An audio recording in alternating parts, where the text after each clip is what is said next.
4 days after I buried my husband, my own sister stood up in the middle of my nephew's first birthday party, pointed at the 1-year-old boy in her arms and said, "This boy is Marcus's son. As my inheritance, I want half of your $8 million mansion." She actually pulled out a folded piece of paper from her purse, right there between the balloon arch and the smash cake, and called it his will. I looked at her, at the frosting on that baby's chin, at the 43 people in that backyard holding cups of lemonade and pretending not to listen, and I said, "Oh, all right." I had to bite the inside of my cheek to keep from laughing, because I am a forensic accountant, and forensic accountants do not get surprised by paperwork. If you are watching this from a city where family dinners have ever ended in someone screaming about money, type it in the comments right now, because you are going to need to see this to the end. And if any part of you has ever smiled at a person you were secretly building a case against, hit like and subscribe before you go one more sentence, because it only gets colder from here. There were 3 things I knew before that cake was even cut. 3 things nobody else in that backyard knew I already had locked in a fireproof box in my home office. The first was financial, and it started with a manila folder my husband kept in a drawer he thought was locked. A folder full of wire transfers to an account in the Cayman Islands that didn't belong to either of us. Transfers totaling $1,140,000 over 3 years, routed through a shell company called Ashgrove Capital Partners that didn't have a single real employee. The second was personal, and it started with a receipt from a hotel called the Windermere, dated the 14th of February, for a suite that cost $620 a night, charged to a card I never approved, on a day my husband told me he was in Chicago for a conference that, as it turned out, did not exist that year. The third was the plan, the quiet architecture I had been building for 11 months before Marcus's heart even stopped, because long before he died, I already knew exactly what kind of man I had married, and I had already decided exactly how the truth would come out, in front of exactly the right people, at exactly the right moment. That backyard with its dollar store banner that said "Happy 1st Birthday Lucas" in gold cursive was not the moment. The moment was still months away, and it would happen somewhere with marble floors and a string quartet, in front of people who mattered. My name is Vanessa Cole Whitfield. I am 41 years old, and I am a founding partner at Halloway Meridian Forensics, a firm most people have never heard of because we don't advertise, we don't take walk-ins, and we don't work for anyone who can't afford a 5-figure retainer just to have a first conversation. We trace money. That's the whole job, stripped down to its bones. Companies hire us when they suspect an executive is skimming. Divorce attorneys hire us when a spouse is hiding assets in an offshore trust. Estates hire us when someone dies and the paperwork doesn't add up. I have spent 19 years learning how to read a spreadsheet the way other people read a face, learning which numbers are lying and which ones are telling the truth even when the person who wrote them wishes they weren't. I built that skill in windowless conference rooms with cold coffee and boxes of subpoenaed bank statements, and by the time I was 36, I was making more in a single year than my husband made in 4, a fact I never once said out loud in front of his family, because I had learned, the hard way, exactly what saying it out loud would cost me. Marcus Whitfield was, by every visible measure, a golden man. 6'2", a jaw that looked drawn by an architect, a laugh that filled a room before you even knew what the joke was. He came from the kind of family that keeps a framed photograph of a great-grandfather shaking hands with a governor on the mantle, the Whitfields of Charleston. Old money that had quietly become old debt 3 generations back but never once updated the family's opinion of itself.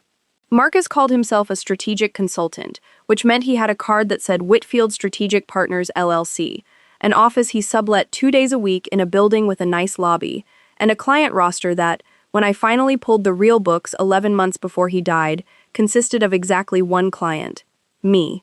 Every dollar Whitfield Strategic Partners had ever billed in 5 years of operation had come, one way or another, from accounts I controlled, dressed up as consulting fees, marketing retainers, strategic advisory, so that at every dinner party, every fundraiser, every golf outing with his father's old friends, Marcus Whitfield could say the words, "my firm," and mean nothing at all.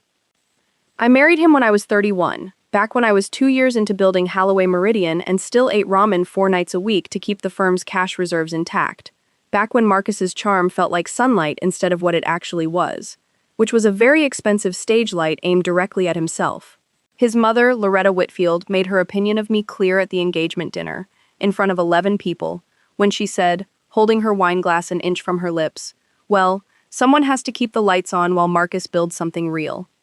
I smiled. I have gotten extremely good, over 19 years of forensic work, at smiling at people while I quietly open a file on them in my head. Loretta got her own file that night, right there over the seared scallops, and it would take me a decade to finish it. But I finish everything I start. My sister Renata is 4 years younger than me, and for most of our childhood in Mount Pleasant, she was the version of me that our parents actually enjoyed talking about at parties. I was the daughter who liked numbers, who read tax law for fun in college, who our father, Harlan Cole, a federal judge for the District of South Carolina for 22 years before he retired, used to call the serious one, with something that was almost but not quite pride. Renata was the daughter who could walk into a room and make everyone forget what they'd been talking about, who dropped out of a business degree at the College of Charleston to focus on her brand, who married a man named Dale Prentice at 26 in a wedding our parents paid $118,000 for, and who had spent the 15 years since then perfecting one single skill above all others, spending money faster than it could possibly arrive. Dale Prentice, my brother-in-law, has one setting, and it is neutral. He sold insurance for 2 years, then quit to explore real estate, then quit that to explore crypto, then settled into what he now calls consulting, a word that apparently means something different in every branch of this family, none of which involves an actual client. Dale's one fixed trait, the one he has never once deviated from in the 11 years I've watched him operate, is laziness dressed up as vision, the specific talent for describing a nap as market research. He has a gym membership he uses to shower. He has, at various points, borrowed money from my father for a food truck that never left the driveway, for a content studio that turned out to be a spare bedroom with a ring light. And, twice, directly from me, both times repaid with the kind of vague promises that dissolve the moment the check clears.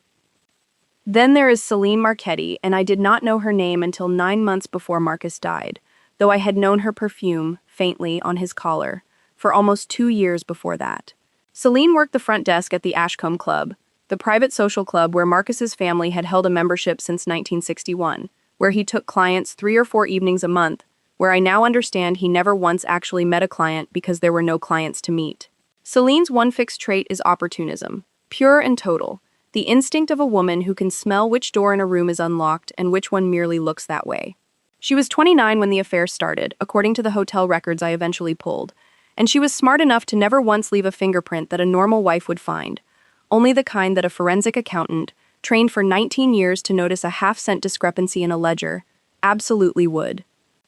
I found the first thread completely by accident, on a Tuesday in March, 11 months before Marcus's heart stopped in the middle of a client dinner that, again, did not exist. I was doing what I always did on Tuesdays, reconciling our joint household accounts against our joint tax filing, a habit some might call obsessive, and I call Wednesday. A recurring transfer caught my eye, $4,200 monthly, routed out of our joint line of credit to an account labeled only as AGCP Holdings. I did not confront Marcus that night. I have never once, in 19 years of forensic work, confronted a subject before I had the full picture, because a confrontation without proof is just a warning, and warnings only teach guilty people to hide better. Instead, I did what I do for a living. I pulled a thread, and underneath that thread, I found a rope. And underneath that rope, I found the entire architecture of a marriage that had been, from very nearly its first year, a controlled demolition happening one wire transfer at a time. AGCP Holdings turned out to be Ashgrove Capital Partners, registered in the Cayman Islands 18 months after our wedding, with a single listed director whose name, when I finally cross-referenced it against a corporate filings database I have professional access to, turned out to be a notary in Georgetown who signs as director for hire on roughly 400 shell entities a year for a flat fee of $200. The real signing authority, the person who actually moved money in and out of Ashgrove Capital Partners, was tied to a numbered account that led, after 6 more weeks of careful, patient, entirely legal tracing, straight back to my husband, and, more precisely, to a joint signatory on that account whose name made my stomach drop the first time I saw it typed cleanly on a bank disclosure form, R. Prentice, my sister's married name. Renata was not just aware of Marcus's shell company, she was on it. I sat with that discovery for 6 days before I did anything, because that is what 19 years of forensic training does to a person. It turns panic into procedure.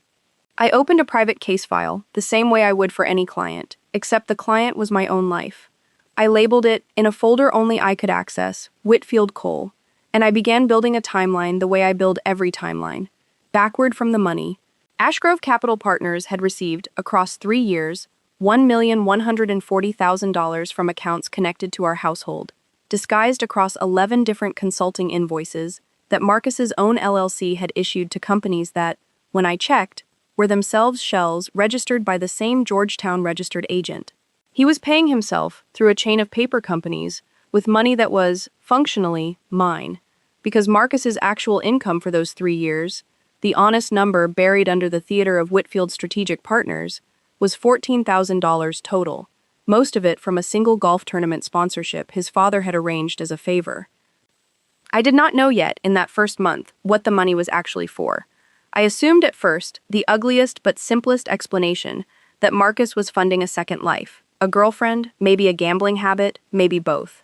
I was closer to right than I wanted to be, but the full shape of it, the fact that my own sister's signature was sitting on the account documents, took longer to understand because Renata, I would later learn, was not simply helping Marcus hide money. She was being paid out of it, a standing arrangement that had started 3 years earlier and that the two of them had never once let slip in front of me. Not at a single Thanksgiving, not at a single Sunday dinner at our parents' house, not at the baby shower Renata had thrown herself 8 months into her pregnancy with Lucas. Where Marcus had stood at the dessert table with his arm around my shoulders and made a toast about family being the only real wealth there is, while, I now know, $41,000 of his sister-in-law's laundered consulting fees sat in an account with her name on it.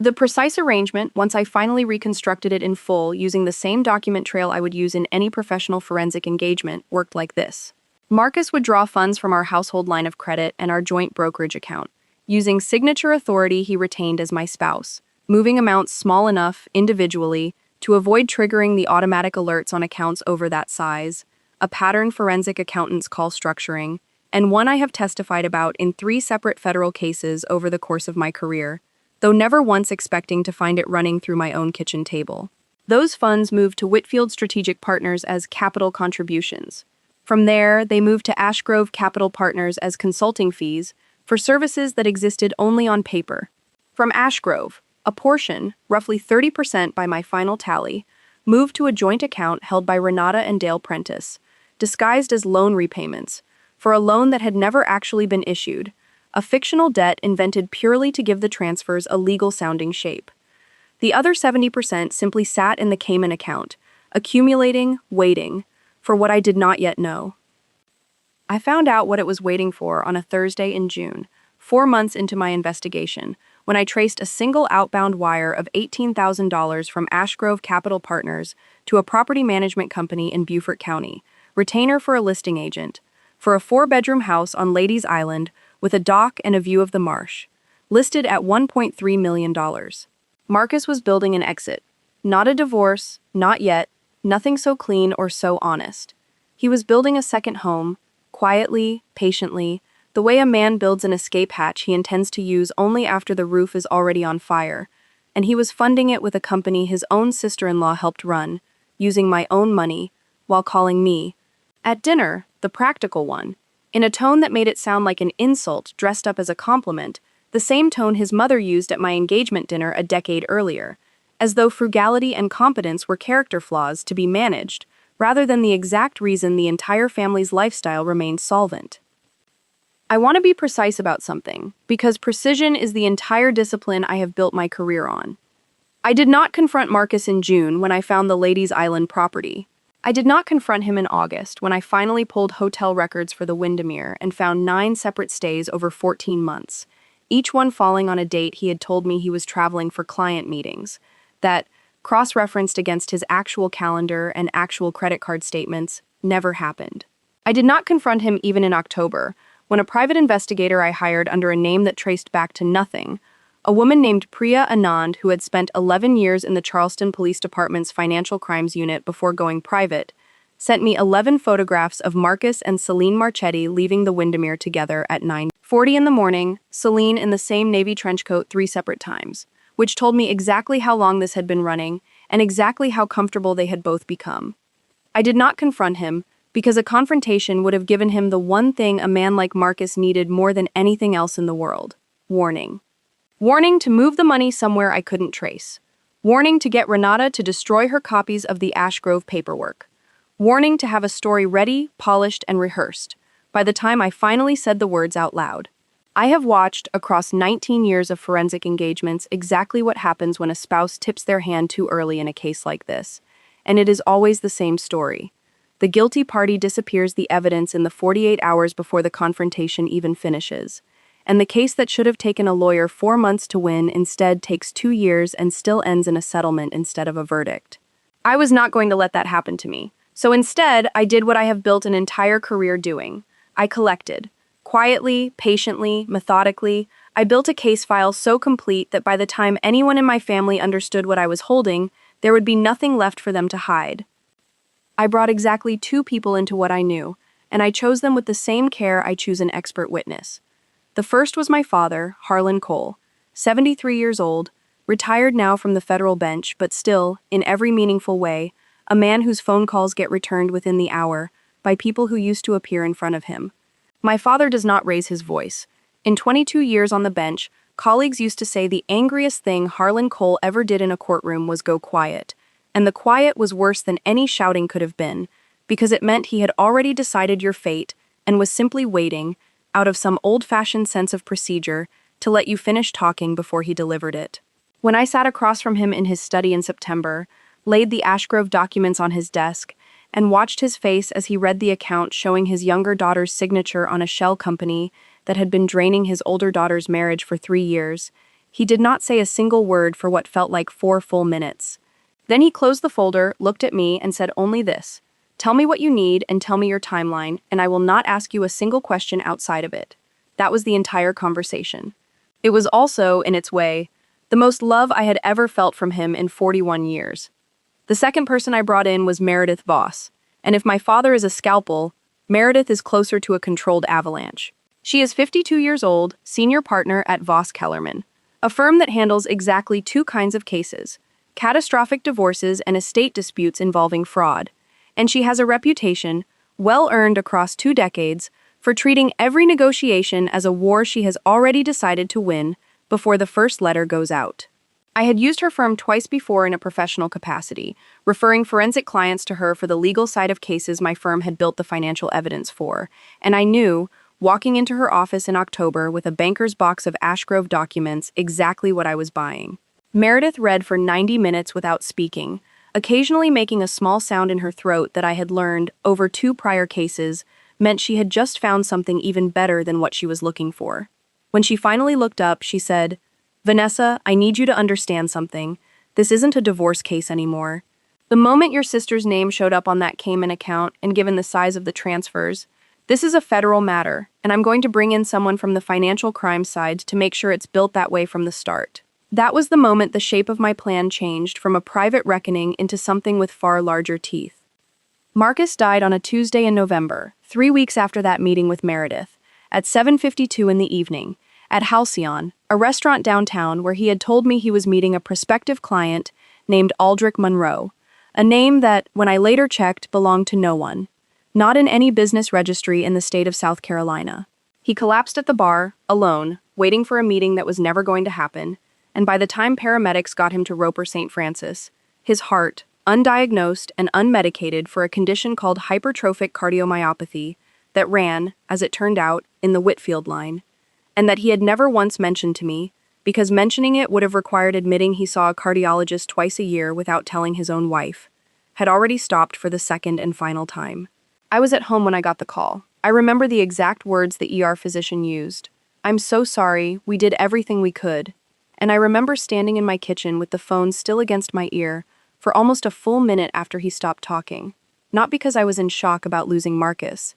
Exactly, but because I understood, with a clarity that frightened me a little, that his death had just taken the timeline I had carefully built for a divorce and collapsed it into something else entirely. Something with a funeral and a will and a grieving family who did not yet know what I knew. The funeral was at St. Michael's, the church the Whitfields had used for 4 generations, and Loretta wore black Chanel and stood at the front receiving line for 2.5 hours, and every single person who came through that line, every one of the 310 mourners, heard some version of the same sentence from her, delivered with the exact same practiced catch in her voice. He built something real, you know, that firm meant everything to him. I stood beside her the entire time, in a black dress that cost less than the flowers on a single pew, and I said nothing, because I have learned, across 19 years of forensic work, that grief is the single best cover a lie can wear, and Loretta Whitfield's one fixed trait, the entitlement she had worn like a second skin since the day I met her, had never once needed facts to sustain itself, only an audience willing to receive them uncorrected. She turned to me at one point, gripping my forearm with fingers that had had the exact same French manicure for as long as I'd known her, and said, "I do hope you'll keep the house in the family, Vanessa. It would break Marcus's heart to see strangers in it." As though the $8 million mansion on Trad Street, purchased entirely with proceeds from the sale of Holloway Meridian's first major settlement case, 6 years before Marcus and I even married, had ever for one single day belonged to the Whitfields rather than to me. It was at the reception afterward, in the fellowship hall with its long tables of ham biscuits and sweet tea, that I first understood exactly how far the rot had spread through my own family, because Dale Prentice cornered me by the coat rack, still in the same navy suit he'd worn to my own wedding 11 years earlier, a suit that had clearly not been let out to match the 40 pounds he'd added since, and said, without so much as a beat of hesitation, "Vanessa, I know this is a hard time, but I wanted to ask, is there any life insurance? Because Renata and I have been under a lot of pressure with the studio, and family should help family." Marcus had been dead for 4 days.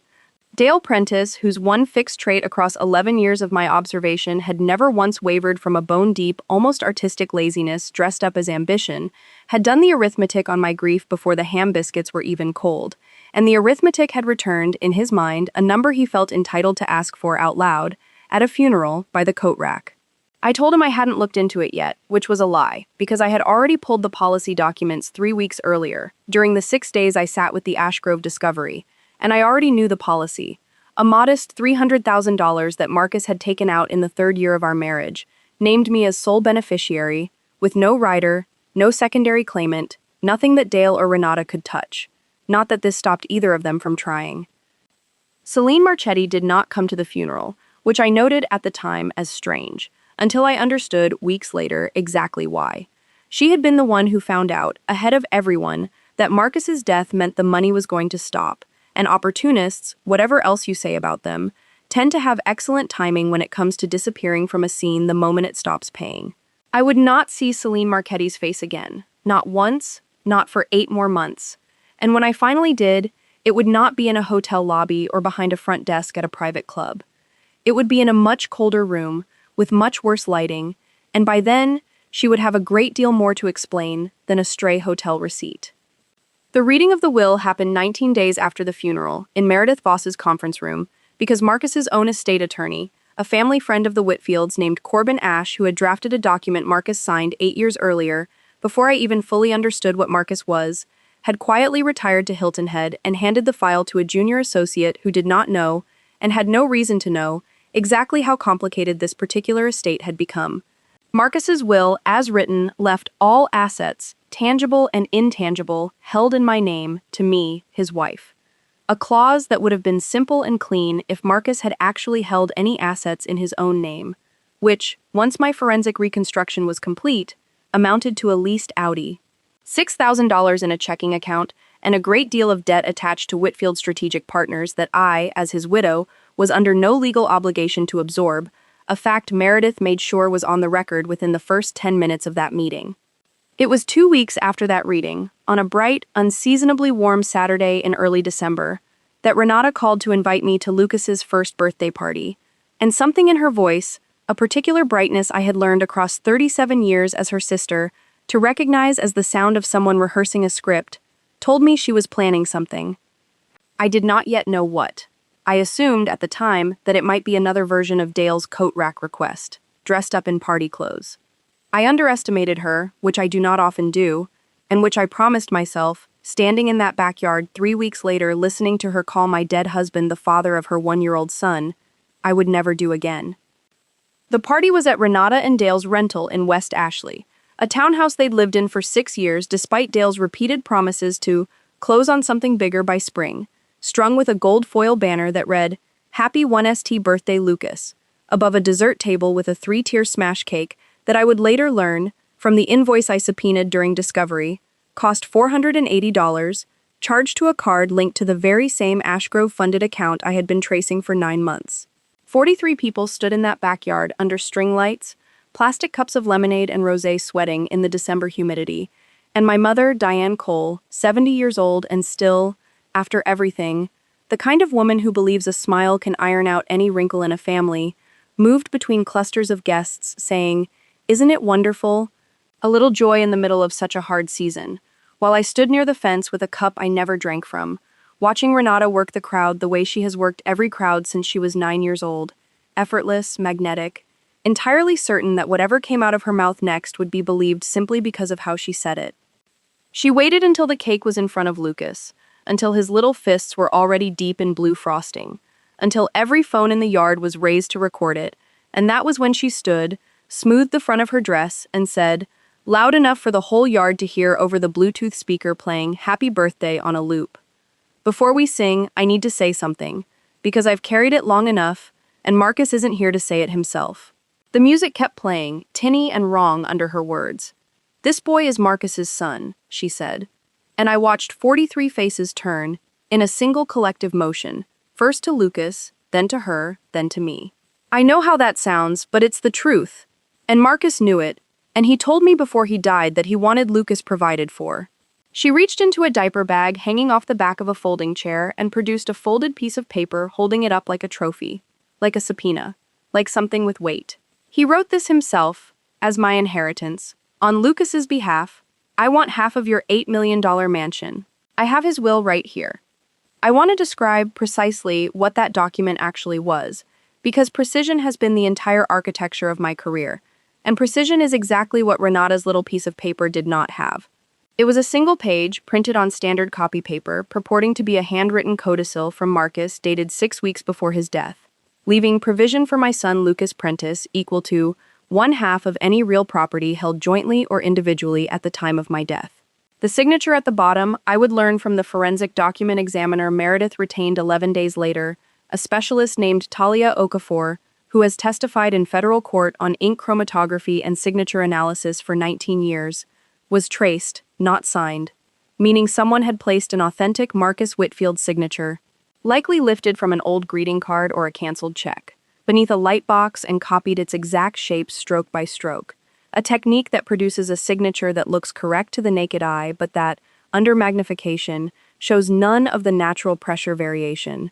none of the small hesitations and accelerations that a living hand makes in real time. Standing in that backyard, though, I did not have Talia Okafor's report yet. I had only my sister's face, bright with the particular certainty of someone who has rehearsed a lie so many times it has started to feel, even to her, like memory, and 43 witnesses waiting to see what the grieving widow would do. So I did the only thing that made sense, the thing that would keep every single option open for the months of work I still had ahead of me. I looked at the paper. I looked at Lucas, at the frosting on his chin, at his eyes, which, I noted with the same clinical part of my brain that reads a balance sheet, were a pale hazel green that neither Marcus nor Renata carried, a color I would later learn belonged to Dale Prentice's own late father. And I said, "Oh, all right," in a voice so calm it made my mother's face relax with visible relief, as though the crisis had simply passed on its own. I had to bite the inside of my cheek, hard enough to taste copper, to keep from laughing, because I already knew 3 things Renata did not yet know I knew. I knew Marcus's actual handwriting, cross-referenced across 9 years of cards and contracts, did not match the pressure pattern in that signature. I knew a DNA test, simple, legal, and entirely within my rights to request as executor of Marcus's estate, would settle the paternity question within 10 business days. And I knew, most of all, that the account that had paid for that $480 smash cake was an account I now had full documentation on, an account with my sister's name on it, an account that a federal financial crimes unit was, as of 11 days earlier, already actively reviewing at Meredith Voss's formal request. I left the party 20 minutes later, hugging my mother, thanking Renata with a warmth that cost me nothing to fake because I have spent 19 years learning to fake exactly nothing, saying only, "We'll talk soon," in a tone she almost certainly read as capitulation. In the car, in the driveway, before I even started the engine, I called Meredith. "It's happening faster than we planned," I told her. She just tried to claim half the house, in front of 43 witnesses, using a forged codicil naming her son as Marcus's. There was a pause on the line, and then Meredith said, in the flattest, most satisfied voice I had heard from her in 9 months of working this case together. Good. Now she's on the record, now she's committed to a story she can't take back, and every single person in that backyard is a witness who watched her say it out loud. Vanessa, this is the best thing that could have happened to our timeline. If you've made it this far, if you've ever sat in a room full of people who loved you, performing a version of loyalty you knew was already broken, I want you to comment the word witness right now. Because that's exactly what 43 people became in that backyard without ever realizing it, and it's exactly what you're about to become for the next chapter of this. Hit subscribe if you've ever had to smile through something you were quietly building a case against, because the case only gets bigger from here, and I promise you, the woman in this story does not lose. The 2 weeks after the birthday party moved faster than any 2 weeks in my life, because the forged codicil had done something for me that 9 months of quiet investigation never could have. It had put Renata's fraud in writing, dated, witnessed, distributed to 43 phones as video, the moment my cousin Britt, who films everything, posted a 30-second clip to her private Instagram story with the caption, "Family drama at Lucas's party, LOL." A clip that Meredith's paralegal downloaded and preserved with a timestamp before Britt, at Renata's frantic request, took it down 11 hours later. Talia Okafor's signature analysis came back on the 9th day, confirming exactly what I already suspected.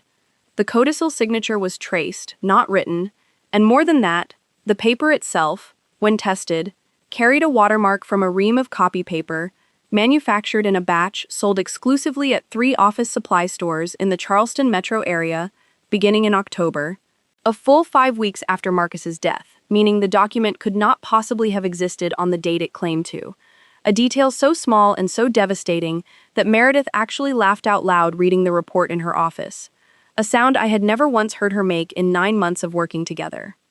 The DNA test took longer, not because of any legal obstacle, but because Renata, once she understood I intended to pursue it formally through the estate rather than simply accept her claim, refused for 6 weeks to produce a sample for Lucas, citing, through a lawyer she'd hastily retained named Foster Grimes, a man Meredith described afterward as a nice enough guy who has clearly never tried a case against someone who actually prepares, concerns about the child's well-being. It was my father who ended that particular standoff, with a single phone call I was not present for and never asked the details of. Except that afterward, Foster Grimes called Meredith directly to arrange the swab within 48 hours, and Meredith told me only that my father had mentioned,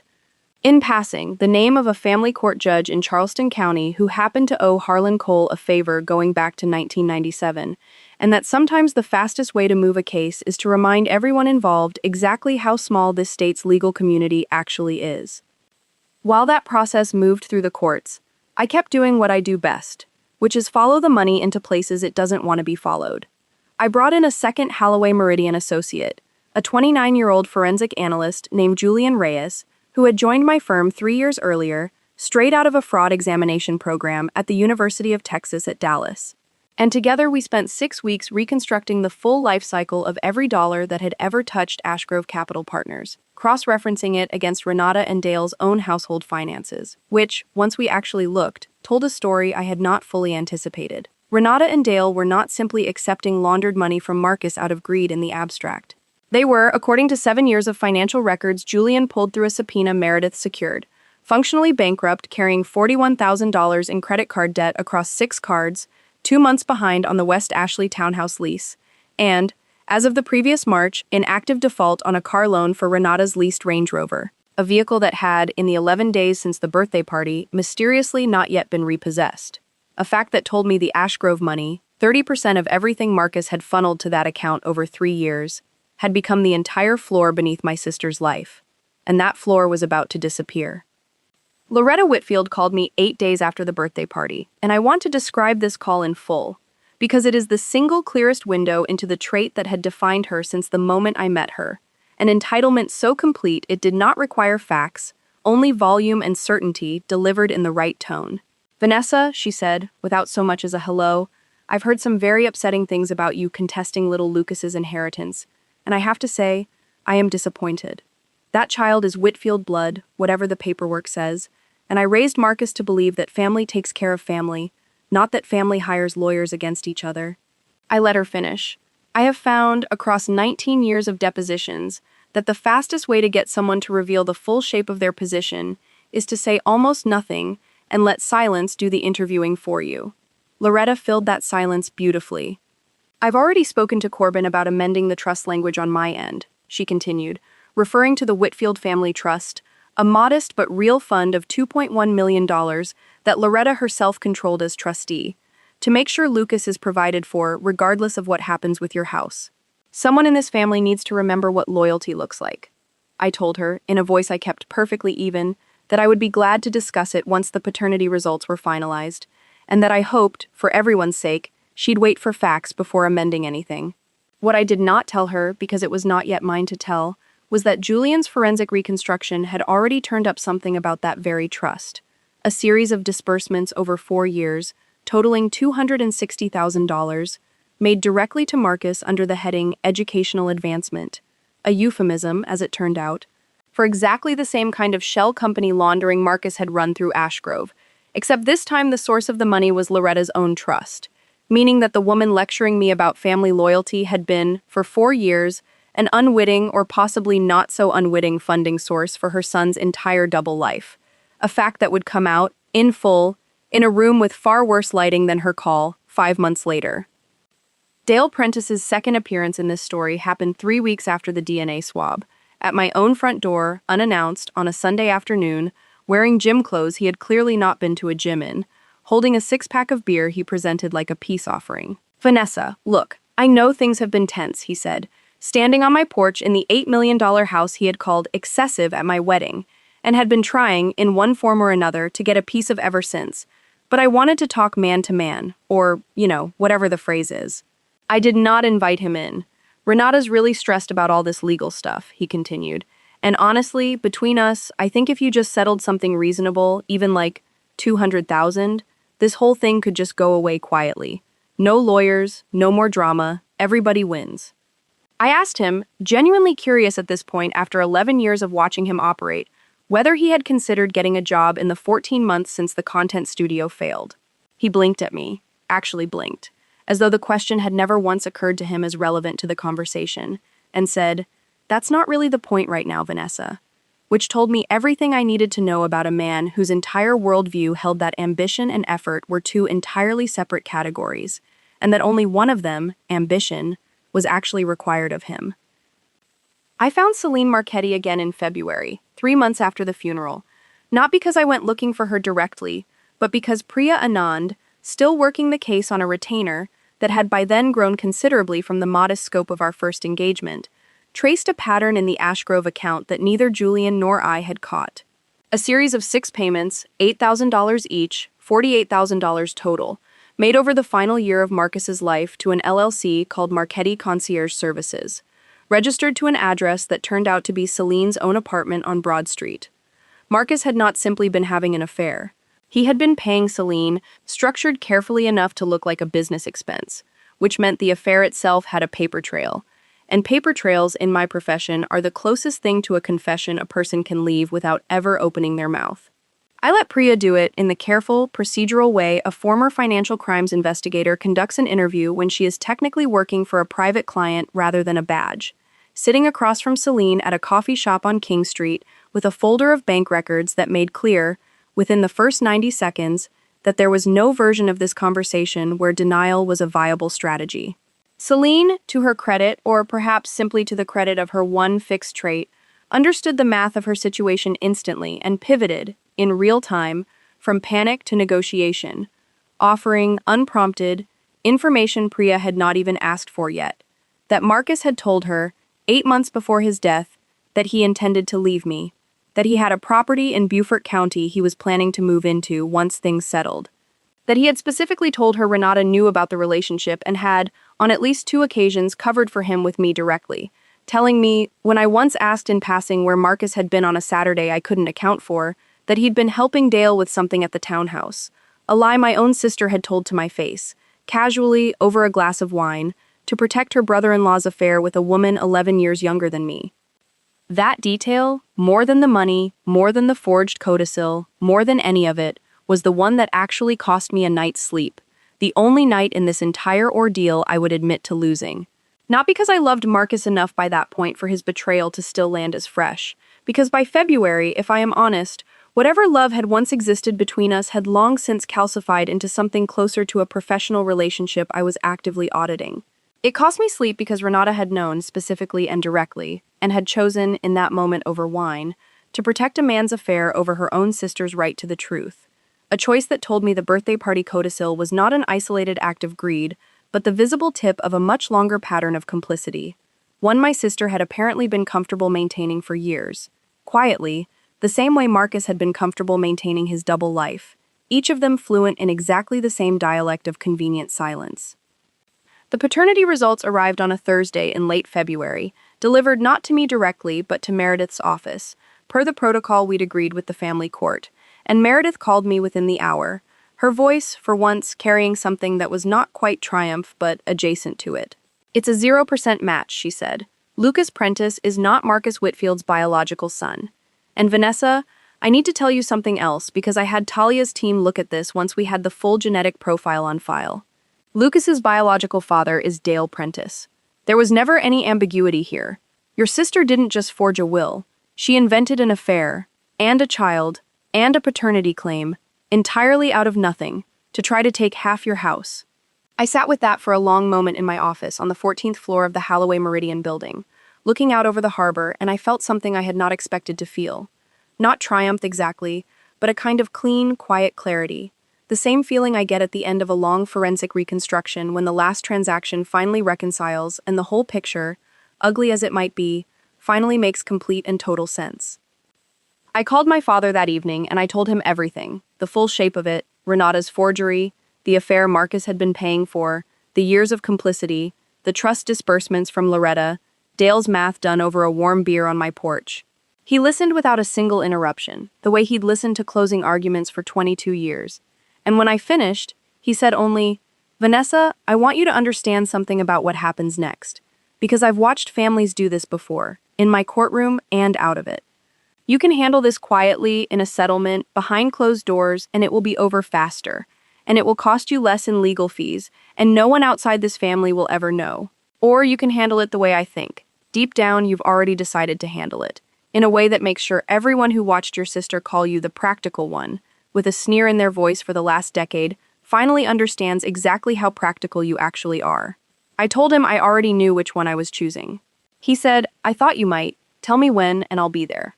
The federal piece of this moved slower than the family piece, because federal investigations always do, and I want to walk through exactly how it built, because the mechanism matters as much as the outcome. Meredith's contact in financial crimes, a special agent named Rosalind Ferris out of the FBI's Columbia Field Office, had been quietly reviewing the Ashgrove Capital Partners structure since the previous November, working off the initial referral package Meredith's firm had submitted the same week I first walked into her conference room with a banker's box of documents. Structuring, the specific pattern of moving money in amounts calculated to stay under reporting thresholds, is a federal crime on its own, a violation of Title 31 of the United States Code, and once Agent Ferris's team pulled the full transaction history from 3 different financial institutions using grand jury subpoenas that move through channels I, as a private forensic accountant, do not have access to, the picture that emerged was larger than even Julian and I had reconstructed on our own. Marcus had not simply been laundering money to fund an affair and a getaway property. He had, in the final 18 months of his life, begun using the same Ashgrove structure to solicit investment capital from 3 of his father's old golf friends, men in their 60s and 70s, who trusted the Whitfield name enough to wire a combined total of $410,000 into what they believed was a real strategic consulting fund, money that had simply evaporated into the same black hole as everything else, meaning that whatever sympathy might have remained for Marcus as a flawed but ultimately private disappointment collapsed entirely once it became clear he had, in his final year, escalated from defrauding his own wife to defrauding his own father's friends. Agent Ferris interviewed me twice, formally, with Meredith present both times, and I gave her everything. Every wire transfer, every shell company registration, every hotel receipt, organized in the same clean, indexed format I would use for any professional engagement, because I understood, better than almost anyone she had likely ever interviewed, exactly what a federal investigator needs to build an airtight case quickly. She interviewed Julian as well, and Priya, and even, briefly, Talia Okafor regarding the forged codicil, though the codicil itself, once the DNA results made its underlying premise moot, became less a piece of the fraud case and more a separate matter that Meredith would pursue through family court, and eventually, through a referral to the Charleston County Solicitor's Office for possible forgery and attempted fraud charges against Renata directly, a decision Meredith made in March with a single sentence that stuck with me for weeks afterward. Vanessa, forging a legal document and presenting it as genuine to defraud an estate isn't a family disagreement. It's a felony. I'm not going to pretend otherwise just because she's your sister. Renata, through Foster Grimes, offered a settlement in early March, before she understood how much of the underlying picture had already reached federal investigators, proposing that she would withdraw the inheritance claim entirely, in exchange for my not pursuing the codicil matter further, an offer that told me, more clearly than anything else could have, that she still believed this was a private, containable embarrassment rather than the leading edge of a much larger structure that had already left her hands. Meredith's response, which I approved word for word before it went out, was 2 sentences long. My client is not in a position to negotiate away conduct that is already under review by federal authorities, independent of her wishes. Please advise your client to retain separate counsel for the criminal exposure, as her interests and Marcus Whitfield's estate's interests are no longer aligned. I remember reading that response in Meredith's office and feeling, for the first time since the birthday party, something that was almost, but not quite, sympathy. The recognition that my sister had spent 37 years being told by everyone around her, our parents included, that her charm would always be enough to cover whatever gaps her effort left behind, and that no one, not once, had ever let her hit a wall hard enough to actually learn otherwise. Until now. It was in April, 6 weeks before everything came to a head, that the Whitfield Children's Wing Gala was announced, an annual black tie fundraiser for the Pediatric Cardiology Unit at Roper St. Francis, the same hospital where Marcus had died, an event the Whitfield family had chaired for 11 straight years, and that this year, in a gesture Loretta had arranged with what she clearly believed was great sensitivity, was being dedicated in Marcus's memory, complete with a plaque unveiling and a keynote address from the hospital's chief of cardiology about the very condition, hypertrophic cardiomyopathy, that had killed him. Loretta called to ask, or rather to inform me, that I would be expected to attend as guest of honor alongside her, to show the family standing together, and I understood immediately, the moment she said the words, that this was the room. 420 guests, the entire donor base of one of the wealthiest hospital foundations in the state, 3 local news cameras covering the plaque unveiling, the Whitfield family's oldest and most carefully curated public stage, the exact kind of high-status public setting my whole career had trained me to recognize as the single most effective place to make an undeniable fact impossible to bury, because a lie can survive a family dinner. It cannot survive 400 witnesses and a news camera.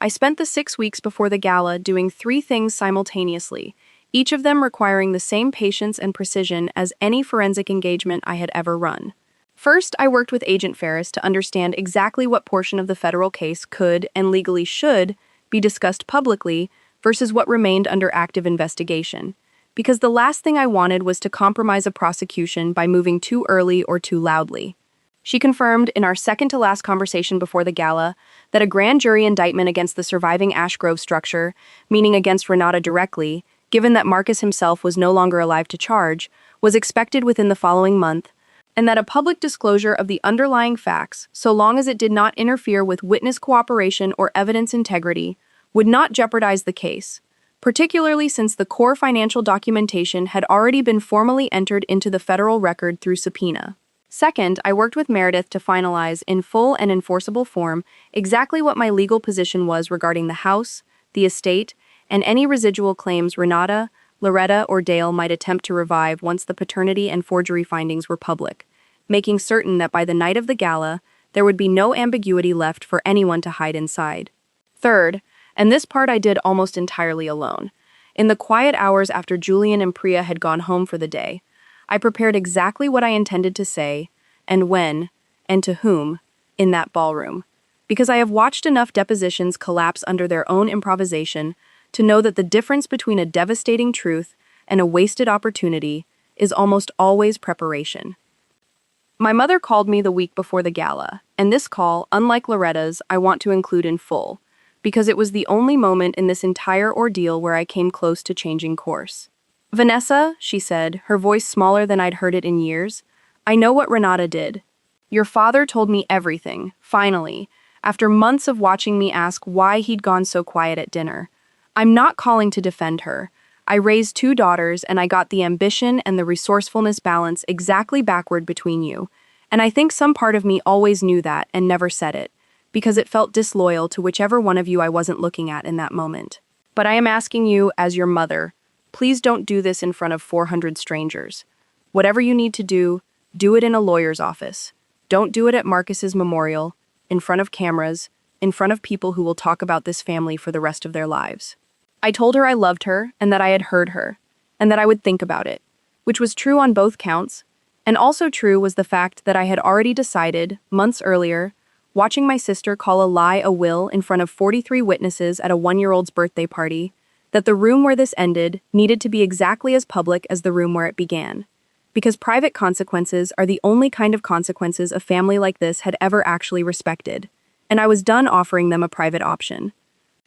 The gala was held on the second Saturday in June, at the Galliard Center. Its ballroom transformed for the evening with round tables draped in white linen, a 12-piece orchestra on a raised platform, and, at the front of the room, a bronze plaque covered in white silk, waiting to be unveiled, reading "The Marcus Whitfield Pediatric Cardiology Wing." A phrase that had cost the family foundation, I would later learn from the program itself, exactly $150,000 in naming rights. Money that came, in its entirety, from the same Whitfield family trust Loretta controlled. The very trust that had unknowingly financed her son's double life for 4 years running. I arrived at 7, in a dress the color of wet slate, my hair pulled back the way I wear it for depositions, because some part of me understood, walking through those doors, that this was, in every meaningful sense, a deposition, even if only I knew it yet. My father arrived 12 minutes after me, in a tuxedo he had not worn since his retirement dinner, and took a seat at the head table beside me without a word.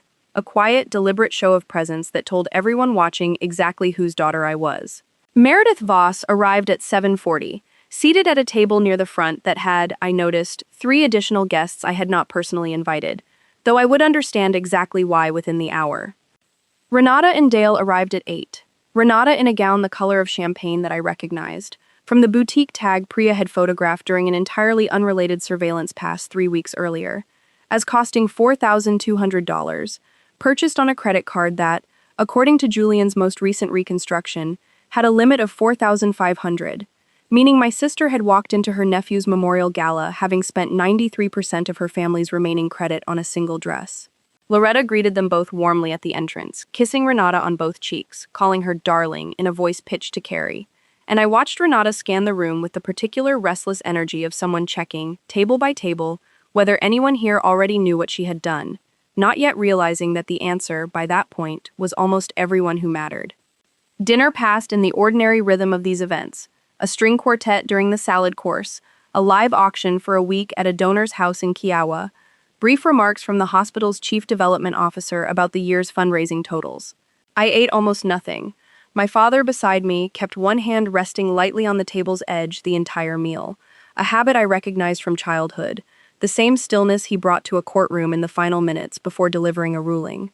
At 9:15, the master of ceremonies, a local news anchor named Priscilla Dunmore, who had chaired this event for 6 years, stepped to the podium and announced that the evening would move to its centerpiece, the unveiling of the Marcus Whitfield Pediatric Cardiology Wing plaque, and invited Loretta Whitfield as the evening's honorary chair to say a few words before the silk was pulled away.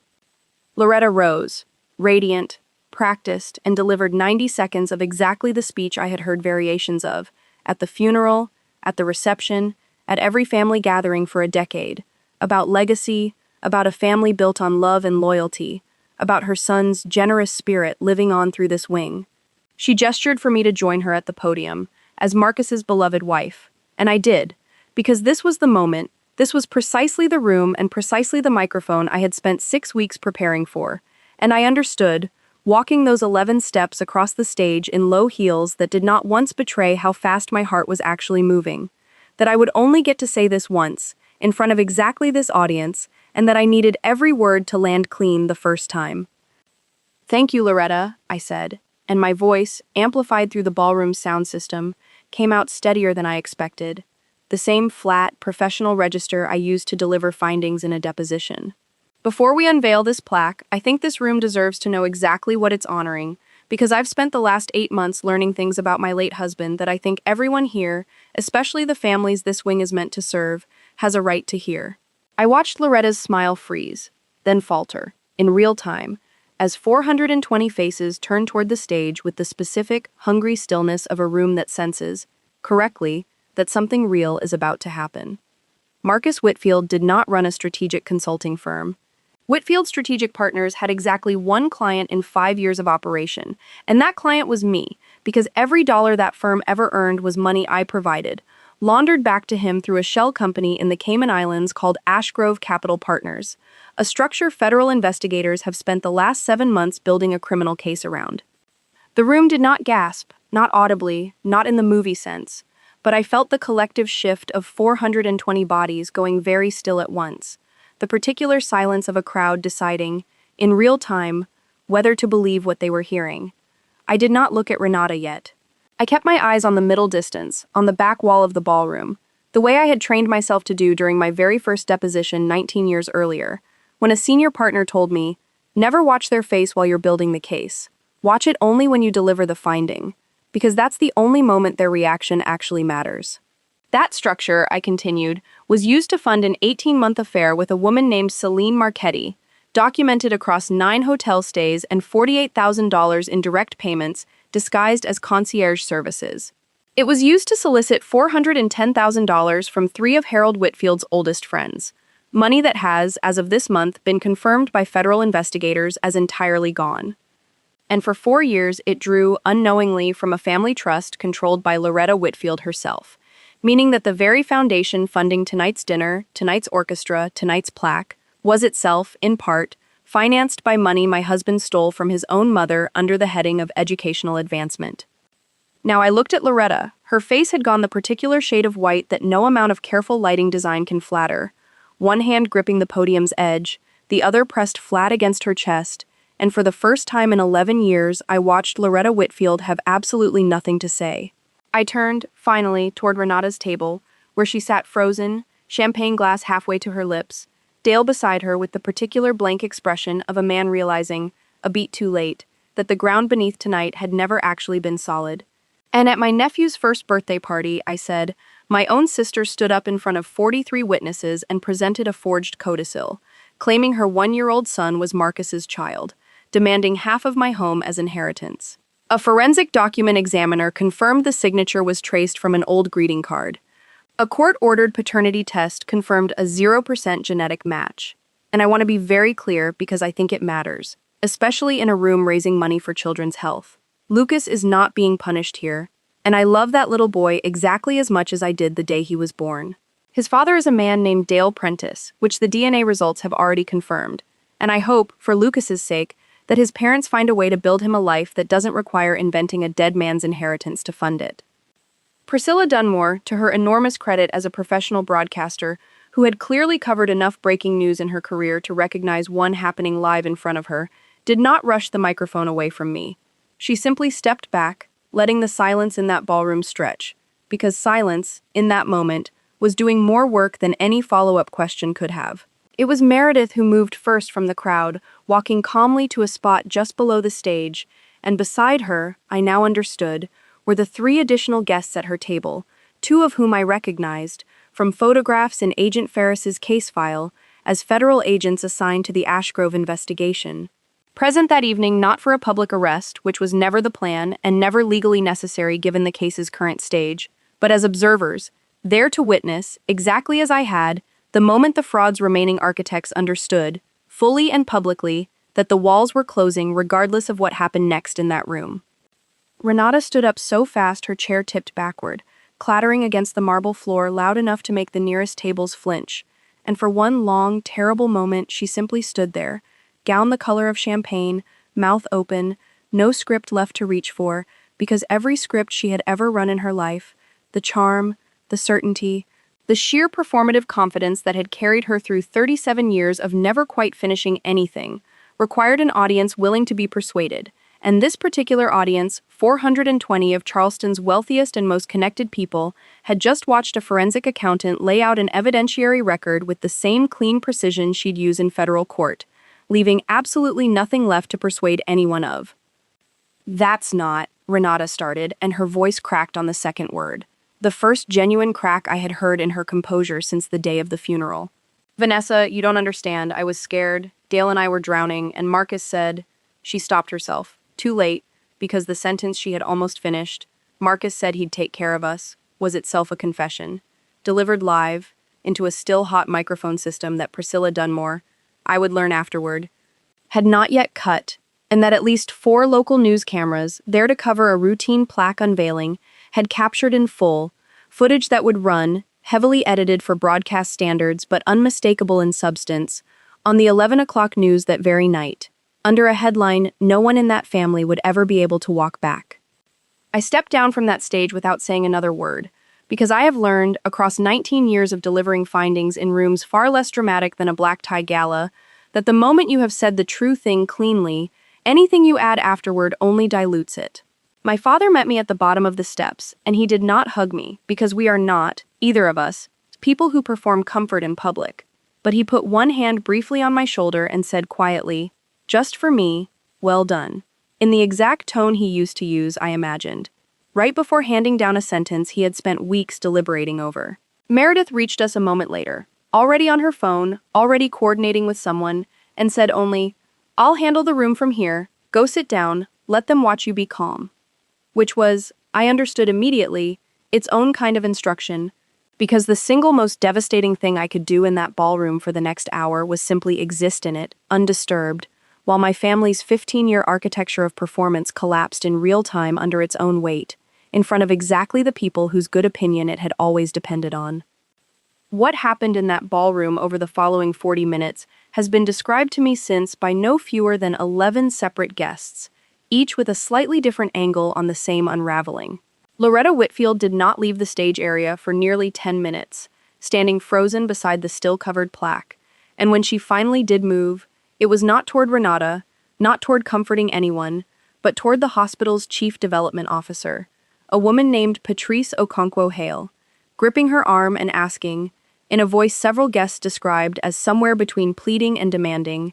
whether the wing's name could still be unveiled as planned, a request Patrice, to her enormous professional credit, declined on the spot, informing Loretta in front of the 2 nearest tables that the foundation would need to review the naming gift's funding source before proceeding with anything.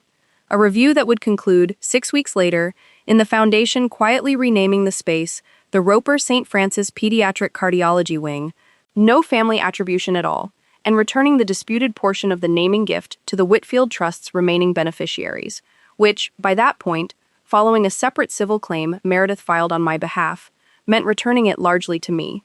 Dale Prentice, according to 3 separate accounts that all agree on this detail, simply left. Not with Renata, not comforting her, not even acknowledging the room around him, but alone, walking out through the ballroom's side entrance, still holding his unfinished glass of wine, which he set down, unthinkingly, on the hostess stand on his way out, and which sat there, according to a photograph one guest took and later showed Priya out of pure curiosity about how the night ended, until a member of the catering staff cleared it nearly an hour later. He did not go home, Renata would tell me, months afterward, in the one conversation we had that came anywhere close to honest, that Dale did not return to the townhouse until nearly 4 a.m, would not say where he had been, and that this was, in its own quiet way, the exact moment she finally understood that whatever partnership she believed the two of them had built over 11 years of marriage had never actually been built on anything sturdier than the same convenient performance Marcus had run on me, just with worse production values. Celine Marchetti was not at the gala, obviously, having no invitation and no remaining reason to be anywhere near this family, but she called Priya the following morning, apparently having seen a clip of the speech circulating already on a local news station's social account, and asked, according to Priya's notes from the call, whether any of this was going to come back on her. A question Priya answered honestly, that her name had already appeared in materials provided to federal investigators regarding the Ashgrove payments, that the affair itself carried no independent criminal exposure, but that the Marchetti Concierge Services LLC, structured the way it was to disguise the nature of the payments, might draw scrutiny of its own depending on how she had reported that income, a detail Celine had apparently not fully considered until that exact moment, and one that would, 8 months later, result in her settling a civil tax matter with the state of South Carolina for $11,000 in back taxes and penalties. A modest but real consequence. The first tangible cost her opportunism had ever actually carried in a life built, until then, almost entirely around never quite getting caught. The federal indictment against Renata came down 5 weeks after the gala, in mid-July, 4 counts under the structuring statute for her role in receiving and moving Ashgrove-sourced funds, plus a state charge of forgery filed separately by the Charleston County Solicitor's Office regarding the codicil, a charge Foster Grimes fought for 3 months before advising his client, in a meeting Meredith attended on my behalf as the estate's representative, that the physical evidence, Talia Okafor's signature analysis, the watermarked paper dated impossibly after Marcus's death, the DNA results eliminating the underlying premise entirely, left essentially no viable defense, and that a plea agreement, cooperating fully with the federal case against the broader Ashgrove structure in exchange for reduced charges on both fronts, was overwhelmingly her best remaining option. She pleaded guilty to 1 federal count of structuring and 1 state count of attempted fraud, avoided the more serious forgery charge in exchange for her cooperation, and was sentenced, the following February, to 18 months in a federal facility in Alabama, with an additional 3 years of supervised release and an order of restitution requiring her to repay, over time, her portion of the Ashgrove proceeds, a debt Meredith structured, at my request, to be paid directly into a trust established for Lucas's education, rather than to me personally. Because whatever my sister had done, and whatever I now understood about the choices she had made across 15 years of quiet complicity, I had already decided, standing in that ballroom watching her chair clatter to the floor, that I was not interested in punishing a 1-year-old boy for the sins of the adults who were supposed to protect him. Dale Prentice filed for divorce 4 months after the gala, in October, a decision that surprised almost no one who had watched him leave that ballroom alone, and that surprised me least of all, because I had spent 11 years watching Dale Prentice avoid every form of difficulty he could reasonably escape, and a wife facing federal prosecution, a household with no remaining income stream, and a child whose paternity had just been publicly confirmed as his own responsibility rather than a fiction he could quietly benefit from, was, by any measure I could construct, the single most difficult circumstance of his entire adult life. He moved into his own mother's spare bedroom in November, took a job, his first in 6 years, as an assistant manager at a boat storage facility in Mount Pleasant, and has, as of the most recent update I received from my own mother, who still checks in on Lucas regularly despite everything, been consistently employed for 11 straight months, the longest stretch of steady work in his entire adult life, a small, unglamorous, entirely unromantic form of consequence that I nonetheless found, when I heard about it, strangely satisfying, because sometimes the most fitting punishment for a man who has spent his whole life describing a nap as market research is simply being required, finally, to show up. Loretta Whitfield's reckoning unfolded more slowly than Renata's, because the law had far less purchase on her than it did on my sister, given that the trust disbursements to Marcus, however devastating to learn about, had technically been made by Loretta herself, as trustee, to her own son, a use of funds that, while catastrophically foolish and, in hindsight, willfully blind to what Marcus was actually doing with the money, did not rise to any criminal standard. What Loretta lost instead was social, and in Charleston, in the particular ecosystem she had spent her entire adult life cultivating, social consequences can be, in their own quiet way, every bit as final as a courtroom verdict. The gala footage, even in its heavily edited broadcast form, made the local 11 o'clock news that night and was picked up, within 48 hours, by a regional business publication that ran a longer piece on the Ashgrove structure, quoting, with Meredith's careful permission, portions of the federal case file that had by then become part of the public record. Loretta's name appeared in that article 11 times, always in connection to the phrase unknowingly financed, a description that was, strictly speaking, generous, and that she nonetheless found excruciating to read in print under her own name.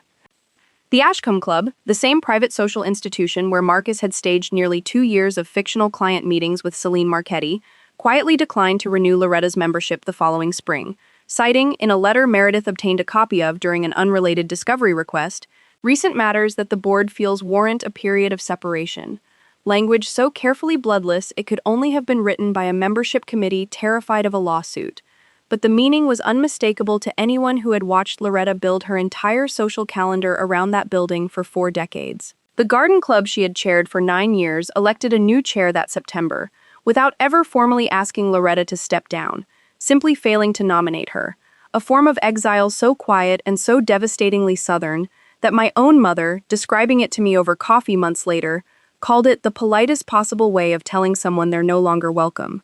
And I understood, hearing that Loretta Whitfield's entitlement, her one fixed trait across the entire 11 years I had known her, had never actually required facts to survive, only an audience. And once that audience quietly, collectively, without a single confrontation, decided to stop showing up, there was nothing left of her old life for the entitlement to stand on. I want to be honest about something here, because precision has been the discipline of this entire account, and I do not intend to abandon it now that the story has turned, finally, in my favor. I did not feel triumphant watching Loretta's social world contract, the way films might suggest a woman in my position should feel. I felt something closer to a forensic accountant's satisfaction at a ledger finally balancing. The specific, unglamorous relief of watching consequences land in roughly the proportion they were earned. No more, no less. I sent Loretta one letter, in August, the only communication I initiated with her after the gala, informing her, through Meredith, that Lucas's education trust would remain fully funded regardless of anything that happened to the adults around him, and that she was welcome to see her great-nephew on the same terms my mother did, supervised, scheduled, and entirely separate from any question of money, an offer she has, as of the most recent update, taken exactly twice. My own path, in the months following the gala, moved in a direction I had honestly not spent much time imagining while I was still deep in the work of building the case. Because building a case, I have found across 19 years of doing exactly that, tends to consume every unit of attention a person has, leaving very little bandwidth for imagining what comes after the verdict. Holloway Meridian, my firm, saw an unusual and entirely unplanned surge in new client inquiries in the months following the gala, not because of anything I had done deliberately to publicize the case, but because word travels fast in a city the size of Charleston, and the specific combination of a forensic accountant uncovering, documenting, and publicly dismantling her own family's decade-long financial fraud, in front of 400 witnesses and 3 news cameras, turned out to be an extremely effective, if entirely unintentional, form of professional credibility. 3 separate estate attorneys referred new forensic engagements to my firm within the first month alone, each one, in some version, saying some variation of the same sentence. If you can catch that in your own house, I trust you completely with mine. By the following spring, Holloway Meridian had grown from 11 employees to 19, opened a second office in Columbia to be closer to the state's federal court infrastructure, and I had been asked, twice, to serve as an expert witness in unrelated structuring cases, specifically because of the reputation the Ashgrove matter had built for me within the narrow, insular world of forensic accounting professionals who read the same trade publications and attend the same 3 annual conferences. Julian Reyes, my associate who had spent 6 weeks alongside me reconstructing the full Ashgrove life cycle, made partner 18 months after the gala, the youngest partner in the firm's history, a promotion I approved without a single moment of hesitation, because watching him work that case, patient, exacting, entirely unwilling to accept a number that didn't fully reconcile, had shown me more about his character than 5 years of ordinary client work ever could have. I sold the Trad Street mansion in the spring following the gala, not out of any financial necessity, since the estate's remaining obligations had been fully resolved by then, but because I had come to understand, walking through those 8,000 square feet alone in the evenings, that the house had never actually been mine in any way that mattered. Not really. It had been the stage on which Marcus performed a marriage, the backdrop Loretta had once demanded I keep in the family, as though the family in question had ever contributed a single dollar to its purchase. I bought a smaller house instead, 4 bedrooms instead of 9, on a quiet street in the Wagoner Terrace neighborhood, with a garden I actually tend myself on weekends, a decision that struck several people in my life as a strange thing for a newly wealthy, newly vindicated woman to do, downsizing rather than expanding, and that made complete sense to me the moment I signed the closing papers, because I had spent a decade living inside a monument to someone else's performance of success, and what I wanted, finally, was simply a house that fit the actual size of the life I intended to live in it. I visited Renata once, in April, 4 months into her sentence. at the federal facility in Alabama, a decision several people in my life questioned, including Meredith, who told me plainly, "You don't owe her anything, Vanessa, not one more minute of your time." And I told her she was right, that I didn't owe it, and that I was going anyway, because owing has never actually been the calculation I run in my head when I decide what kind of person I want to be. The visiting room was exactly as unglamorous as every account I'd ever read described it. Plastic chairs bolted to the floor, vending machines humming against one wall, a guard stationed near the door who checked his watch more than he checked us. Renata looked smaller than I remembered, her hair pulled back without the styling she'd always been so precise about, in a khaki uniform that made every trace of the champagne-colored gown from the gala feel like a memory from someone else's life entirely. She cried when she saw me, and I let her, because I have learned, across 19 years of watching people finally run out of performances, that real grief and rehearsed grief have a different rhythm, and this, for the first time since the birthday party, felt real. "I don't expect you to forgive me," she said, and her voice had none of the practiced brightness I remembered from every version of Renata I had known across 37 years. "I just needed you to know that I know exactly what I did, and I know exactly why I did it. And none of it excuses anything, but I want to say it out loud to you, once, in a room where I can't pretend it's smaller than it was." She told me things that day I had not fully understood even after 8 months of forensic reconstruction, that the Ashgrove money had started, in her mind, as a small, almost accidental favor to Marcus, a single loan repackaged as a consulting fee back when Dale's food truck venture collapsed and they were 3 weeks from losing the townhouse, that she had told herself, at every subsequent transfer, that this was the last one, that she would find another way after this, and that somewhere across 3 years of exactly that lie, told to herself in exactly the same register our own mother had used to smooth over every uncomfortable truth in our childhood home, the accidental favor had become an entire architecture of dependency she no longer knew how to exit without losing everything she'd built her adult identity around. The appearance, more than the substance, of a woman who had things handled. I did not tell her, that day, that I forgave her, because I didn't. Not fully, not in any way I could honestly claim, but I told her that Lucas was healthy and growing, and that my mother brought him by my new house most Sundays, and that I had started teaching him, at not quite 2 years old, the names of the flowers in my garden: hydrangea, camellia, azalea, words far too big for his mouth that he attempted anyway, with a seriousness that made me laugh out loud the first time I heard it, and that whatever else had happened between the adults in this family, I intended to make sure that boy grew up knowing at least one relative who showed up consistently, honestly, and without an agenda attached. Renata cried harder at that, not the performed tears of the birthday party, but something rawer, and she said, "That's more than I deserve," and I told her, honestly, that deserving had very little to do with why I was doing it, that I was doing it because Lucas hadn't chosen any of this, the same way I hadn't chosen to marry a man who spent 3 years laundering money through my own sister's signature, and that the only real justice I knew how to build after 19 years of watching money reveal exactly who people are underneath their performances was making sure the one person in this entire story, with no say in any of it, got, at minimum, a fair shot at becoming someone entirely different from the adults who raised him. My mother and I have grown closer since the gala, in a way that surprised both of us, because for most of my adult life, Diane Cole's instinct to smooth every uncomfortable edge in our family had felt, to me, like a kind of willful blindness I did not have much patience for. But watching her sit with the full, ugly truth of what her younger daughter had done, watching her choose, deliberately and without my asking her to show up every single Sunday at my new house with Lucas in tow, taught me something about her I had not fully credited in 41 years of being her daughter. That softness and honesty are not actually opposites. That a person can spend a lifetime avoiding hard conversations and still, when the moment finally arrives that can no longer be avoided, choose to walk directly into it rather than around it. And that the difference between my mother and Loretta Whitfield, a difference I had not always been generous enough to notice, is that my mother's smoothing over of hard truths had always come from a desire to protect the people she loved from pain, however misguided, while Loretta's had only ever come from a desire to protect her own image. And once that image finally, publicly, irreversibly cracked, there was nothing underneath it left to salvage.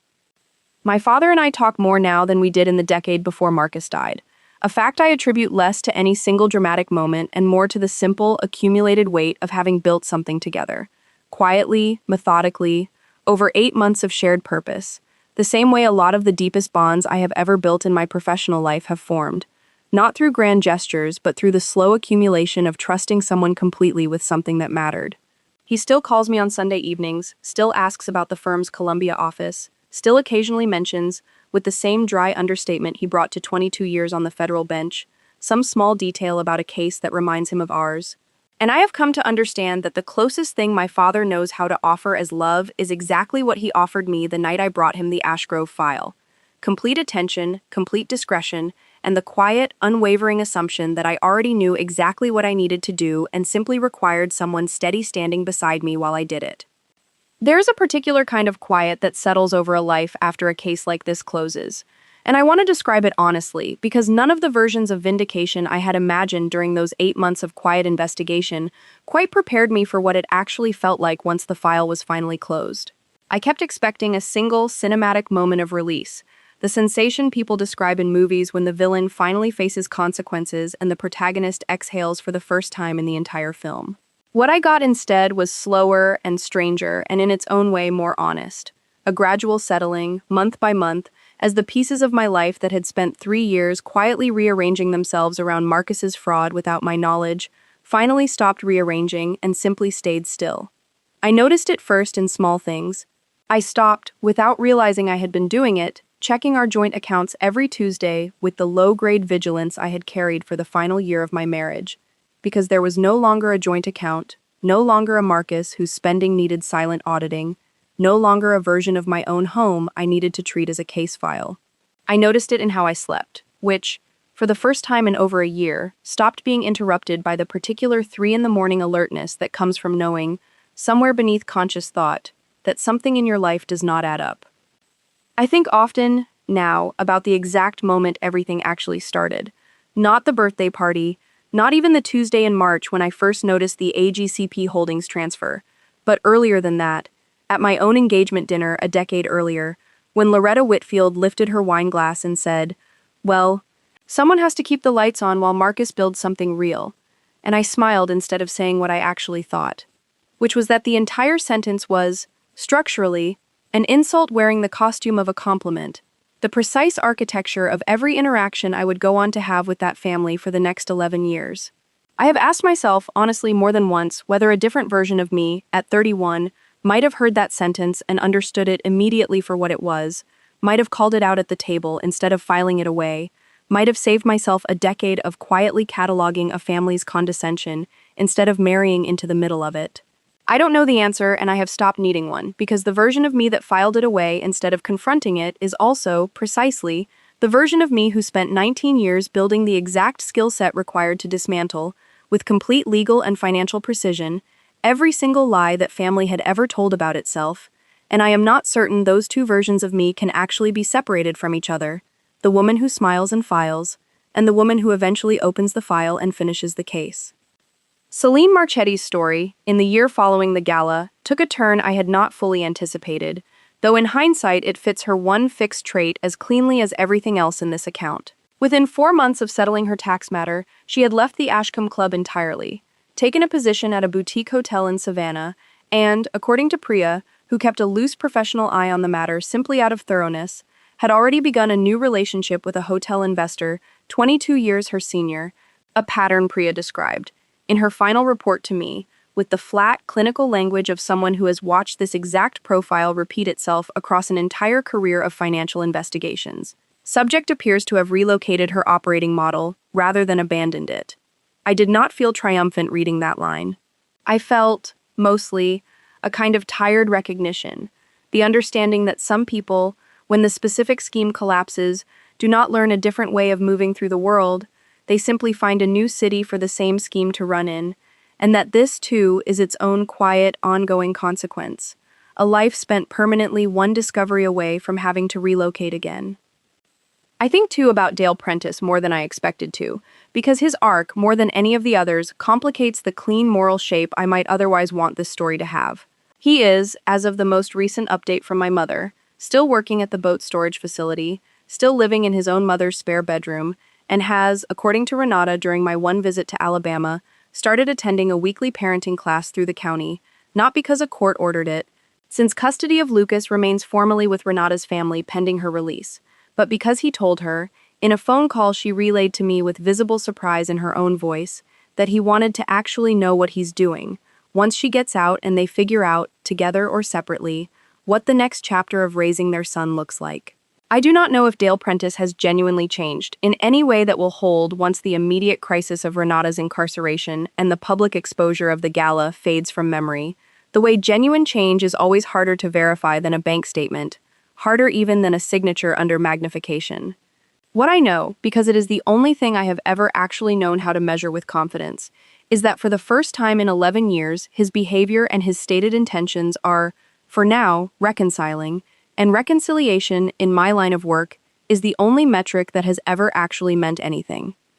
I want to tell you about Priya Anand because I don't think I've done her justice yet in this account, and because the kind of work she does, quiet, patient, entirely uninterested in credit, deserves more than a passing mention in a story that ultimately could not have been built without her. Priya spent 11 years in the Charleston Police Department's Financial Crimes Unit before going private, and she told me once, over coffee during the 4th month of the investigation, back when we were still deep in the unglamorous work of cross-referencing hotel receipts against fabricated calendar entries, that the reason she left the department was not burnout in the way most people assume. The grinding caseload, the bureaucracy, the low conviction rates on financial crime relative to violent crime, though all of that was real too. She left, she said, because she got tired of watching cases die in the gap between what she knew to be true and what a stretched, underfunded department had the bandwidth to formally pursue. Tired of building airtight timelines that then sat in a drawer for 18 months waiting for a detective with capacity to pick them up. Tired of victims calling her, months later asking why nothing had happened, and having no honest answer beyond the plain, exhausting truth that the system simply had more true crimes in it than it had people and hours to chase them down. Going private, she told me, let her finally finish what she started, case by case, at the pace the truth actually deserved, rather than the pace an overwhelmed institution could afford. And working alongside her for 8 months taught me more about patience as a professional discipline than almost anything else in my career, because Priya never once, across the entire investigation, rushed a single finding to make a deadline feel more satisfying. She waited until she was certain, every time, and I have tried, in the years since, to carry that same discipline into every engagement Halloway Meridian takes on.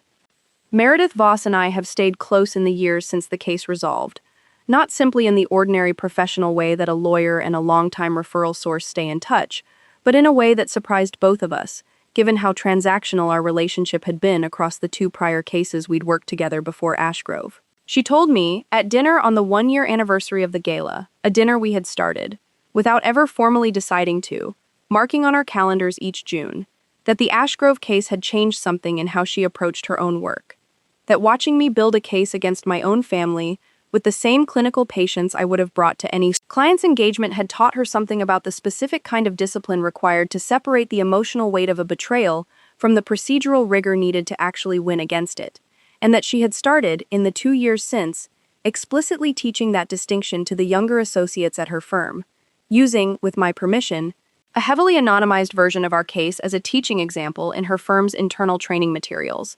A fact that still, honestly, makes me laugh a little every time I think about it. That a version of my own worst year has become, somewhere in a downtown Charleston conference room, a case study for 26-year-old associates learning how to separate feeling from strategy. Julian Reyes, now a full partner at Halloway Meridian and, as of last spring, running our Columbia office almost entirely independently, still keeps a printed copy of the original Ashgrove transaction map, the enormous, hand-annotated flowchart we built together across 6 weeks of late nights, framed on the wall of his office, not out of sentimentality exactly, though there's some of that too, but as what he once described to me as a reminder of what patient reconciliation actually looks like when you refuse to stop before the numbers make sense. I understand exactly what he means because I have that same map, a slightly earlier draft of it, in my own office, and I look at it more often than I probably should admit, not because I need reminding of what happened. The details of that case are, at this point, permanently etched into me in a way no framed document could add to, but because it reminds me of something more useful than memory. It reminds me what patience actually looks like on paper. The specific, unglamorous, deeply unsatisfying in the moment discipline of following a thread for months without knowing exactly where it leads, trusting that if you follow it carefully enough, honestly enough, without rushing toward the ending you want, it eventually leads somewhere true. I have thought more than once in the years since about what I actually want people to take from this. If anything, beyond the simple satisfaction of watching people who did wrong finally face something resembling proportionate consequence. Because I know, better than most, having spent 19 years watching money reveal character, that satisfaction alone is not actually a lesson, it's just a feeling. And feelings, however real, tend to fade faster than the patterns that produce them. What I actually believe, the thing I would say if someone asked me directly what 19 years of forensic accounting and one catastrophic marriage taught me about people is this. Character is not what someone tells you about themselves at a dinner table, in a toast, in a eulogy, in a will.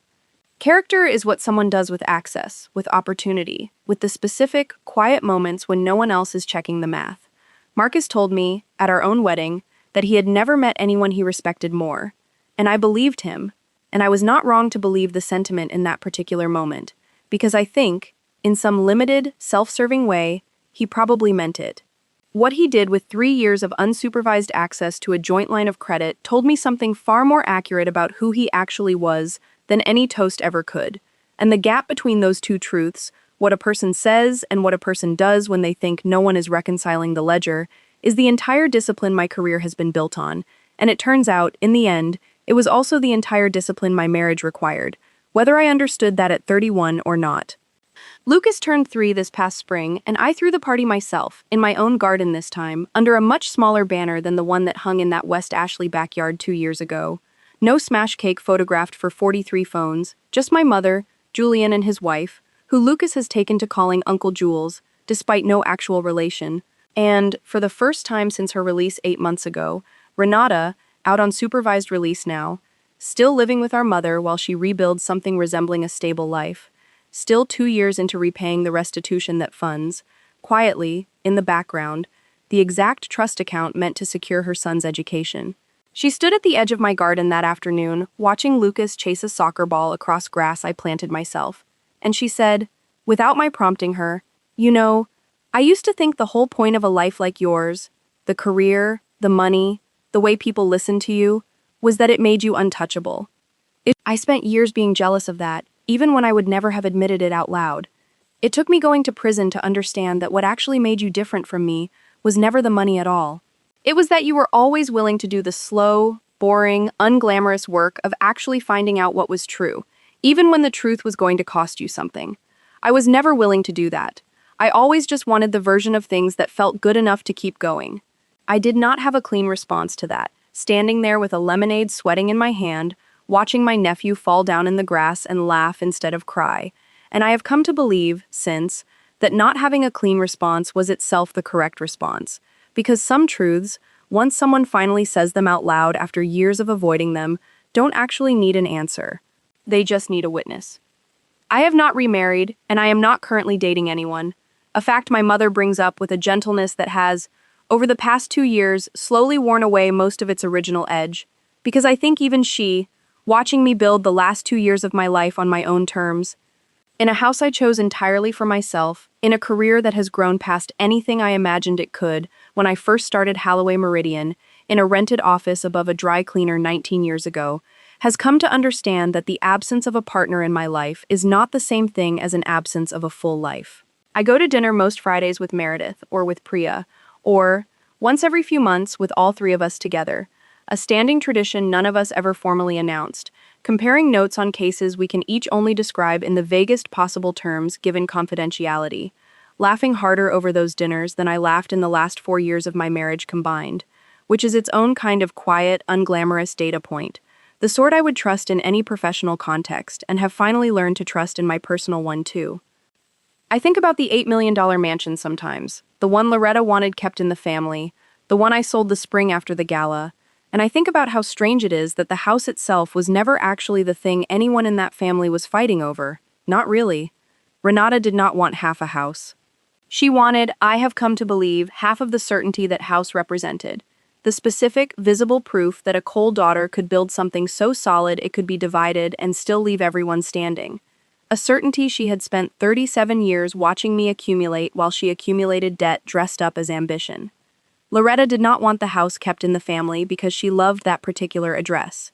She wanted it kept because losing it would mean admitting, publicly, that the Whitfield name itself, the one asset that family had actually managed to preserve across 4 generations of quietly declining fortune, was worth less than the practical, unglamorous competence of the daughter-in-law she'd spent a decade condescending to at dinner parties. Every single person in this story who came for something material was actually underneath it coming for something they could not name directly. Certainty, legitimacy, proof that their version of a life had been the right one after all. And I understand now, in a way I did not fully understand standing in that backyard 2 years ago biting the inside of my cheek, that this is the actual mechanism behind almost every financial fraud I have ever investigated in 19 years of doing this work professionally.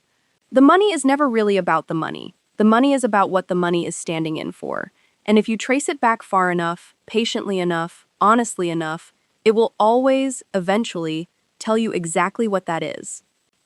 A few months after the gala, a woman named Corinne Alvarez walked into Holloway Meridian's downtown office with a canvas tote bag full of unopened bank statements, and I want to tell you about her, briefly, because sitting across from her in my own conference room, listening to her describe a pattern of transfers out of her family's construction business that her husband's brother had been quietly running for 2 years, I understood something about my own case that I had not fully processed until I saw it reflected back at me in a stranger's exhausted, disbelieving face. Corinne told me, in the same flat, controlled voice I recognized from my own early months of discovery, that she had known something was wrong for almost a year before she let herself actually look at the numbers. Because looking would mean she couldn't unknow it anymore. And not looking, however uncomfortable, had at least let her keep functioning inside a version of her family that still, technically, made sense. I told her what I wished someone had told me back when I was staring at a $4,200 monthly transfer to an account labeled only AGCP Holdings, that the discomfort of looking is temporary and finite and survivable, but the cost of not looking compounds every single month you let it keep compounding, the way interest compounds on a debt nobody's willing to name out loud. Corinne's case took us 5 months to fully build, and it ended, unlike mine, in a quiet 6-figure settlement rather than a federal indictment, because her brother-in-law, once confronted with an airtight paper trail, chose to make restitution rather than fight, a far more common outcome, honestly, than the dramatic reckoning my own case became. And I think it's important to say that plainly here, because I don't want anyone watching this to walk away believing every story like mine ends in a ballroom with 400 witnesses and a news camera. Most of them end quietly in a conference room with a settlement agreement and a family that will never quite look at each other the same way again, and that quieter ending is, in its own way, just as much a victory as mine was, because the actual victory was never the theater of the gala. The actual victory was simply refusing, finally, to keep living inside a version of events that the numbers didn't support. I have started, in the 2 years since the case closed, mentoring a handful of younger forensic accountants coming up through programs like the one Julian graduated from. Not through any formal program Holloway Meridian runs, but simply through a standing offer I've made to 3 universities in the region, that any student seriously considering this field can shadow a case, under strict confidentiality, for a semester. I do this partly because Priya once did something similar for me, informally, in my first 2 years out of graduate school, walking me through how to read a subpoenaed bank statement the way she'd learned to in the police department, and partly because I think this work, unglamorous and slow and almost never televised the way courtroom dramas make forensic accounting look, deserves more people willing to do it patiently. For the unglamorous reason that the truth actually matters, independent of whatever theater eventually surrounds its discovery. The students who shadow me ask, almost universally, some version of the same question by the end of the semester. How do you do this without it making you cynical about people? Watching money reveal the worst version of someone over and over, case after case, year after year. I tell them the truth, which is that it did make me more clear-eyed, though I resist the word cynical, because cynicism implies I've stopped believing people are capable of honesty, and what 19 years of this work has actually taught me is closer to the opposite. That most people, given genuine transparency and genuine accountability, actually choose honesty. That fraud requires an enormous, exhausting amount of ongoing maintenance to sustain, more effort, frankly, than simply telling the truth would have required in the first place, and that the people who choose the lie anyway, who choose Ashgrove Capital Partners over a hard conversation, who choose a forged codicil over admitting a marriage or a family had quietly rotted, are choosing, whether they'd ever say it this way, the harder path dressed up as the easier one. And eventually, if you're patient enough to trace it all the way through, the math always catches up to that choice. There is a particular street in downtown Charleston, King Street, just past the intersection with Broad, where I still, occasionally, catch myself slowing my car when I pass a certain hotel awning. The same navy and gold awning Pria's surveillance photographs first documented Celine Marchetti walking beneath at 9:40 in the morning, 3 separate times in the same navy trench coat. And I want to be honest that this reflex, this small, involuntary flinch of recognition, has not entirely gone away, even 2 years out, even with every legal and financial thread of that case fully resolved. Trauma, I have learned, does not actually care whether you won. It leaves the same small tripwires in a person regardless of outcome, and I think it would be dishonest of me to end this account pretending that winning, decisively, publicly, with every fact on my side, erased the underlying fact that I spent 3 years married to a man who was systematically, patiently, deliberately lying to me, and that no amount of subsequent vindication fully undoes the specific quiet damage of having trusted someone that completely and been that wrong. What winning gave me instead, and I think this is actually the more honest and more useful thing to say to anyone watching this who is currently somewhere in the middle of their own version of this story, still gathering evidence, still not yet ready to confront what they already half know, is not the erasure of the wound. It is the return of my own certainty, the restoration of my own ability to trust my own read of a situation. Because for the final year of my marriage, before I found that first transfer to AGCP Holdings, I had started, without fully realizing it, doubting my own instincts, telling myself that the strange gaps in Marcus's calendar, the perfume I couldn't place, the sums that never quite added up in my head even when I hadn't yet pulled the actual numbers, were probably nothing, probably just my own overly analytical mind finding patterns where none existed. And that particular kind of self-doubt, the slow erosion of trusting your own perception, is, I think, one of the most corrosive and least discussed costs of living, alongside a sustained deception, more corrosive in its way than the deception itself. I keep, in a drawer in my home office, a single printed page from that first week of discovery, the bank statement showing the $4,200 transfer to AGCP Holdings, the very first thread I pulled. And I keep it not for sentimental reasons exactly, though there's some of that too, but as a physical reminder of something I want to carry into every future version of my life, professional and personal both. That the moment you notice the number that doesn't add up is not the moment to talk yourself out of what you're seeing. It is the moment to start writing everything down. I have given that exact piece of advice, almost word for word, to 17 separate clients across the 2 years since the Ashgrove case closed, women mostly, though not exclusively, sitting across from me in that same conference room where Corinne Alvarez once sat with her canvas tote bag of unopened statements, and every single time I say it, I watch something shift slightly in their posture. The specific relief of hearing a professional confirm that the discomfort they've been quietly carrying, telling themselves is probably nothing, is actually, statistically, in my professional experience, very rarely nothing. My father turned 75 last month, and at his birthday dinner, a small gathering at his house with my mother, myself, and, for the first time, Renata, out now nearly a year, working a steady job at a nonprofit legal aid office where her one genuine skill, the ability to make people feel instantly, effortlessly at ease, has finally found a use that doesn't require deceiving anyone. My father raised a glass and said something I have thought about often since, a version of the closing argument I imagine he never quite got to deliver in his 22 years on the bench. Because judges, unlike the rest of us, are not generally permitted to editorialize about the cases in front of them. I spent my whole career, he said, watching people come into my courtroom, insisting the truth was whatever version of events they needed it to be. And I spent 22 years learning that the truth doesn't actually care what anyone needs it to be. It just sits there, patiently, waiting for someone thorough enough to go find it. I am the proudest man in the state of South Carolina that one of the two people I love most in this world turned out to be exactly that thorough. And I am equally proud, in a different and harder one way, of the other one, who is still, every single day, doing the far more difficult work of learning to live inside the truth instead of around it. Renata cried at that. I did too, which surprised me, because I had not cried, not once, across the entire 18 months of the investigation. Not at the funeral, not at the gala, not at sentencing, and it took my 75-year-old father's closing argument at his own birthday dinner to finally get there.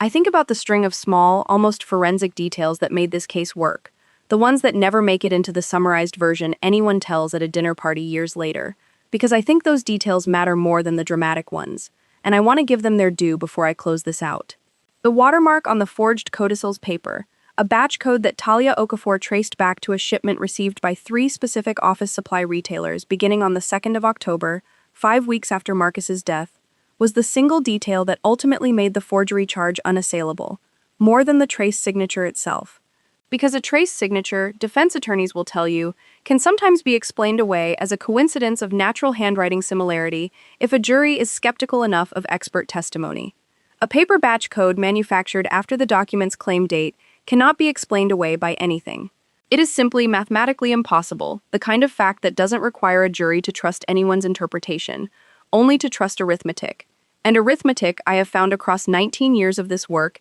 is the one language that never lies, never performs, never needs an audience to sustain it. I think about the structuring pattern itself, the specific discipline of keeping each individual transfer below the threshold that would trigger an automatic currency transaction report, a pattern that required Marcus to move money in at least 61 separate transactions across 3 years, rather than a handful of larger ones, meaning that for 3 years, on some recurring schedule, my husband sat down, deliberately, and calculated exactly how much money he could move without drawing attention. A level of ongoing, sustained, deliberate effort that still, honestly, unsettles me more than almost any other single fact in this entire case. Because it means the fraud was never a single bad decision made in a weak moment. It was a project maintained with the same discipline most people reserve for a diet or an exercise routine, 61 separate acts of intentional deception, each one requiring him to sit across from me at dinner that same week and behave as though nothing at all was happening. I think, too, about Julian's flowchart, the one framed on his office wall, and about the specific moment, 4 weeks into our reconstruction, when the full shape of the Ashgrove structure finally clicked into place for both of us simultaneously, at nearly 11 at night, surrounded by printouts covering every surface of our largest conference room, when Julian looked up and said, quietly, almost to himself, "It's not messy. That's what gets me. It's actually really clean once you see the whole thing." He was right, and I think about that observation often, because it captures something true about fraud that most people don't intuitively understand. The best frauds, the ones that survive the longest, are not chaotic. They are elegant, internally consistent, built with the same careful architecture as any legitimate business structure, which is precisely what makes them so difficult to catch from the inside and so satisfying, in a strange, clinical way, to finally fully map from the outside, the way a difficult equation is satisfying to finally solve, independent of whatever damage the underlying deception caused along the way.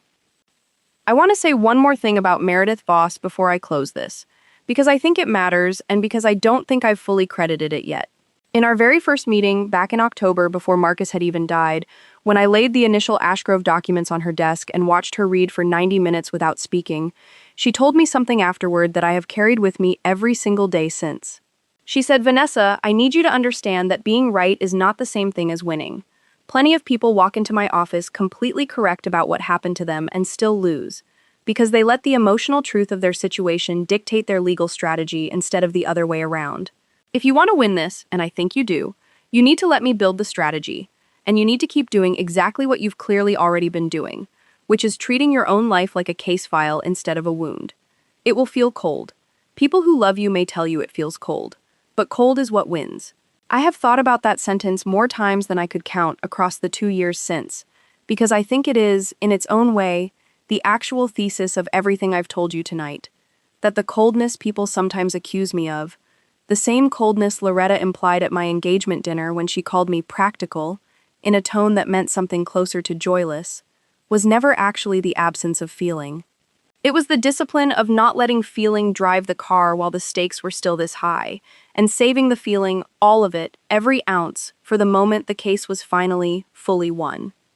I want to close with the lesson, the actual one, not the version that fits neatly on a plaque or in a toast, because I think the neat version is exactly the kind of lie this entire story has been about dismantling. Here is what I actually believe after 19 years of forensic accounting and one marriage that turned out to be its own 3-year case file I simply hadn't opened yet. Everyone in your life is telling you, constantly, in small, verifiable, traceable ways, exactly who they are, and almost none of us are actually listening, because listening would require doing the slow, unglamorous, occasionally devastating work of checking the story against the numbers. And most of us, myself included, for longer than I'd like to admit, would rather believe the toast than audit the ledger. Loretta told me who she was at my engagement dinner. In a single sentence about keeping the lights on, a decade before Marcus's fraud ever became visible to me.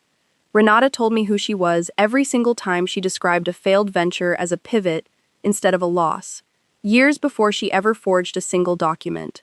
Dale told me who he was the very first time I watched him call a nap market research. Marcus told me who he was in 1,000 small gaps in his calendar I chose, for years, to file under probably nothing rather than open and actually investigate. None of these people hid their character from me. I simply hadn't yet built the discipline in my own life that I had already built professionally for every single client who ever walked into my office. The discipline of trusting the pattern over the performance, the transaction history over the toast. I don't say this to suggest that everyone should live their life the way I run a forensic engagement, treating every relationship as a potential case file, because I don't actually believe that. And I think a life lived entirely that way would be a much smaller, colder life than the one I actually want. The one I've actually built in the 2 years since that gala. Full of Friday dinners with Meredith and Priya. Full of Sunday afternoons watching Lucas learn the names of hydrangeas in my garden. Full of a closeness with my own mother and father that I did not have for most of my adult life, and that I would not trade back for anything. Certainly not for the version of safety that comes from never letting anyone close enough to disappoint you. What I am saying, the actual lesson, the one I would want anyone watching this to carry away, is narrower and, I think, more useful than a blanket instruction to trust no one. When the discomfort shows up, the $4,200 transfer, the perfume you can't place, the story that almost adds up but not quite, the toast that sounds like a compliment but lands like an insult, don't file it away and wait a decade to open it. Open it now, quietly, patiently, without announcing what you're doing to anyone, and follow the thread exactly as far as it actually goes. No further and no less. Because the truth, I have learned across 19 years of doing exactly this for a living, does not actually care how uncomfortable it is to find it. It only cares whether you were thorough enough to finish the search once you started it. And once you have finished it, once the ledger finally, fully balances, you will find, I promise you, that the version of yourself waiting on the other side of that discomfort is sturdier, clearer, and far more capable than the version who spent years smiling at a dinner table instead of opening the file. So, I will ask you the question I have been sitting with for 2 years now, the one I don't think I'll ever fully stop asking myself. What number in your own life have you been quietly, patiently, telling yourself is probably nothing? There's a detail I left out of the gala account, one I've thought about more in private than I have out loud, and I want to include it here, because I think it belongs in the full record even if it never made the news coverage. Before I walked up those 11 steps to the podium, standing near the edge of the stage waiting for Loretta to finish her 90 seconds about Marcus's generous spirit, I looked down at my own hands for a moment, steady, unremarkable, the same hands that had spent 8 months turning bank statements and hotel receipts and shell company filings into an airtight case. And I thought, unexpectedly, of my very first week at Holloway Meridian, back when the firm was just me and a rented office above a dry cleaner on Meeting Street. Back when I took on a small case for a retired schoolteacher whose nephew had been quietly draining her checking account for 2 years, using a power of attorney she'd signed in good faith, thinking she was simply making things easier for herself as she aged. I remembered how nervous I'd been walking into that first meeting with her nephew's attorney, 22 years old and fresh out of a graduate program, convinced I didn't yet have the standing to accuse anyone of anything, and I remembered the exact moment that fear left me, permanently. The moment I laid the bank statements on the table and understood, with a clarity I have never once lost since, that the numbers themselves carry all the authority a person needs. You don't have to be older or richer or more socially connected than the person across the table from you. You only have to be more thorough. That schoolteacher's nephew paid back $41,000 over 3 years, and I have thought about her, honestly, more than I've thought about almost any client since, because she taught me, at the very start of my career, the exact lesson I would need 19 years later, standing at the edge of that Gaillard Center stage. That thoroughness is its own form of courage, quieter than the dramatic kind, but every bit as real. I think, too, about how differently this story might have gone if I had been a different kind of person, someone without the specific professional training that let me see the pattern for what it was months before anyone else in my family even suspected something was wrong. I think about the version of Vanessa Cole who married Marcus Whitfield without ever having spent 19 years learning to read a ledger the way other people read a face. A version of myself who might have noticed the same gaps in the calendar, the same unexplained charges, and had no framework at all for turning that unease into evidence. Who might have spent years in exactly the kind of paralyzed suspicion that so many of my current clients describe when they first walk into my office, certain something is wrong and utterly unequipped to prove it, trapped in a particular kind of limbo where you know enough to be miserable but not enough to act. I built Holloway Meridian, in part, for exactly that woman, whoever she is, wherever she's sitting right now, because I know, better than almost anyone, how much of a difference it makes to have someone in your corner who already knows how to turn a feeling into a fact. I also think, and this is harder to say, about the version of Marcus who might have existed if his own family had ever once held him accountable for anything before I did. I think about the 8-year-old version of him, the 12-year-old version, the college-age version, growing up in a house where Loretta Whitfield's entitlement was simply the ambient weather, where every failure to launch a real career, every stretched truth about a client roster, every excuse, was absorbed and smoothed over and reframed as evidence of ambition rather than evidence of avoidance. The exact same dynamic I watched play out, in miniature, with Dale on my own front porch. I do not say this to excuse what Marcus did, because nothing excuses 3 years of deliberate, structured fraud against your own spouse, against your own father's oldest friends, against a mother who trusted you enough to fund your entire adult life without ever once auditing where the money actually went. But I think it's worth saying, honestly, that Marcus did not invent the pattern that killed him. He inherited it, the way a person inherits a genetic condition they never chose and never fully understood the risk of. Hypertrophic cardiomyopathy running quietly through the Whitfield bloodline for generations before it finally, fatally, caught up with him at a restaurant bar, waiting for a meeting that was never going to happen. And I think the pattern of unaccountability that shaped his character ran through that family with something like the same quiet, generational inevitability, never diagnosed, never treated, until it finally, publicly, catastrophically presented itself in a ballroom in front of 400 witnesses. I want to describe, in a bit more detail than I have so far, exactly what the 8 months of quiet investigation actually felt like from the inside, hour to hour. Because I think the outside version of this story, the version with the forged codicil and the birthday party and the ballroom confrontation, makes it sound far more continuously dramatic than it actually was to live through. Most of those 8 months were not dramatic at all. Most of them were Tuesday evenings after work, sitting at my own kitchen table with a laptop and a legal pad, cross-referencing dates against credit card statements, building spreadsheets that tracked, transaction by transaction, exactly where every dollar of the Ashgrove structure had moved, while, in the next room, Marcus watched television or scrolled his phone, entirely unaware that 8 feet away, his wife was quietly reconstructing the full architecture of his double life one line item at a time. There is a particular, specific loneliness to that kind of work, sitting across a house from someone you still, technically, share a bed with, while secretly building a case against them. And I do not think I fully processed that loneliness until well after the case was closed, because processing it in real time would have meant slowing down, and slowing down was the one thing I could not afford to do. I remember, specifically, a Tuesday in April, roughly 2 months into the investigation, when I found the first Windermere hotel receipt. $620 for a suite on a night Marcus had told me 3 weeks earlier he'd be in Chicago for a conference. I remember sitting with that receipt for nearly an hour, not moving, not opening a new tab to keep investigating, just sitting, because for the first time since I'd started pulling threads, the thread had stopped being purely financial and had become something that hurt in a different, more personal register. And I remember thinking, with the same clinical distance I bring to every difficult finding, this is the moment where most people stop being careful, because this is the moment where the anger wants to take the wheel.